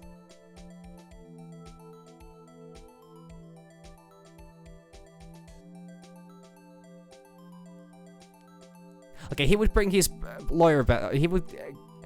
he would bring his badge, and it's like, you want to look at this? I don't think he even knows what fucking. I don't think he knows what a toy is. Well, okay, he knows what toy is. Derogatory. For him, at least.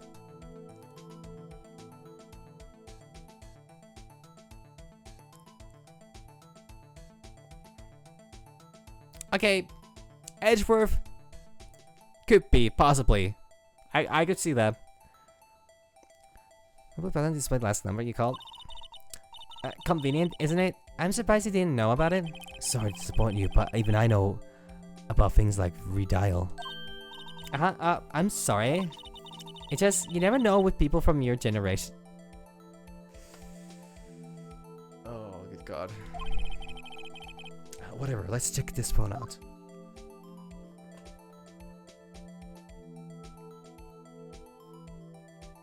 Anything else on like the back or like that? Nope.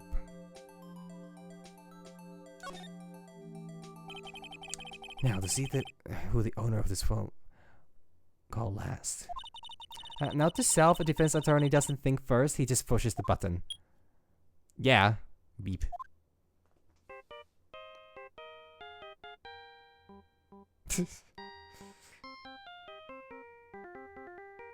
It's the main theme. No, it's not. This is the... It started off like the main theme, but... Hey, I know that song, I know that. Hey, what's going on over there? Beep. Sorry. I see you, partner. You pressed redial on that phone, didn't ya? Well, yeah. Whose that phone is he anyway?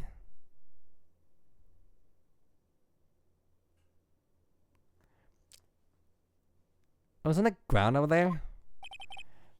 Whose is it? That belongs to Chief Prospector Sky. What? It's my sister's? She apparently dropped it when she was taken into custody right after the crime. Look, the last call was made right after... God. Look, the right call was made right after when the murder occurred. Sorry, I'm starting to lose my strength to read. It's getting actually quite late. Looks like she was fixing to call someone. Except she only spoke for the 3 seconds according to this. Who did she call? No idea. Sorry, partner. Now, I got a question for you, partner. I heard a phone ring just now. One of those newfangled ringtones. Oh, that? Oh. I'm sorry, that was my phone. What, your phone? Yeah, it's kind of strange, but someone called me right as we picked up the other phone. A wrong number. Yeah, I'm actually starting to lose it. If this keeps going for a bit, I eventually need to just, you know, like, I need to just call it here, like, in the middle of the day, which I would hate to do because I like doing the full day and then call it. But it's actually, this has been taking me almost 2 hours with just this investigation. Like, I can't keep up with the sentences anymore. I hope you're not lying. They shoot you for that in Texas, partner. Uh-oh, I've incited the wrath of the Lone Star Patrolman. Last call made at 5:18 on the day of the murder.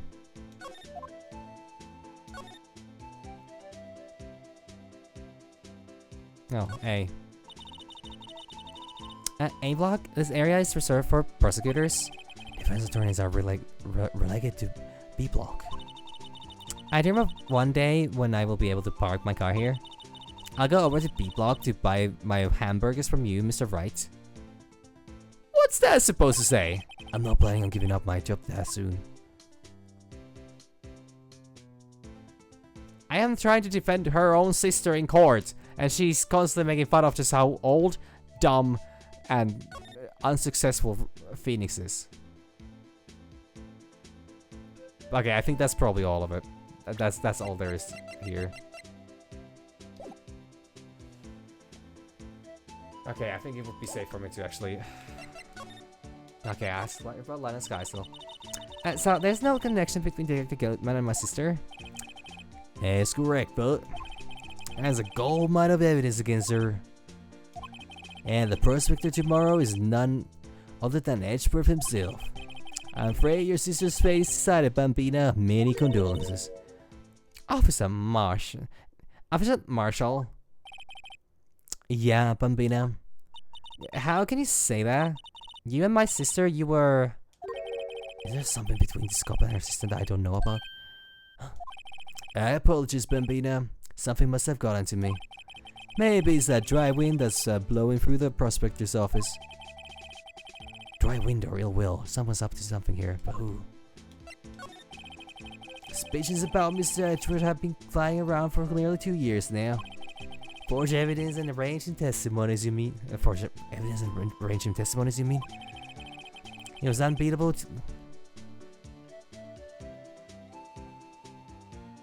Oh yeah, no. Like a knife, especially that kind of a knife, you would need to have a really long beard. This guy does not have a long beard. That is definitely not a shave. That's like a hunting knife. That's like an over-the-top hunting knife. That's not a knife. This is a knife thing. It was unbeatable because he did whatever he took to win.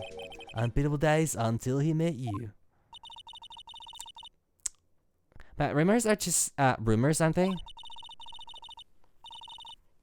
These are prosecutors we're talking about. Evidence is everything to them. If you follow the rumors about Edgeworth to their source, you find one person. But they're off limits. Untouchable, you might say. One person? Who? I hate to say this, but it's your sister, Bambina. Chief Prospector Lana Sky. What? My sister?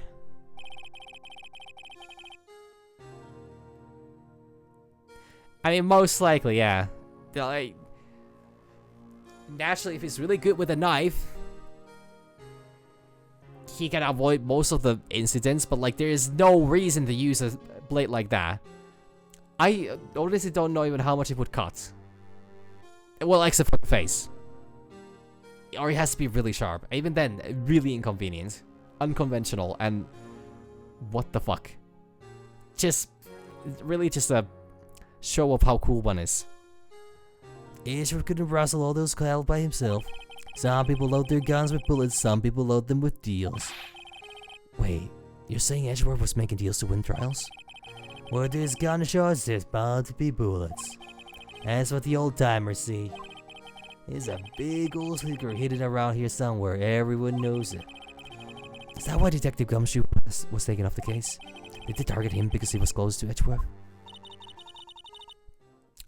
How are we doing, Mr. Wright? I guess we got some clues. We have an autopsy report, a note from the victim, and a cell phone. So, you think we'll be okay? Well, the only thing still bothering me is that Lara is confessing to the crime. She says she did it. No problem. I can guarantee that she's not like the criminal. Oh, by the way, Emma? Yes? I know the song your phone plays when it rings. What?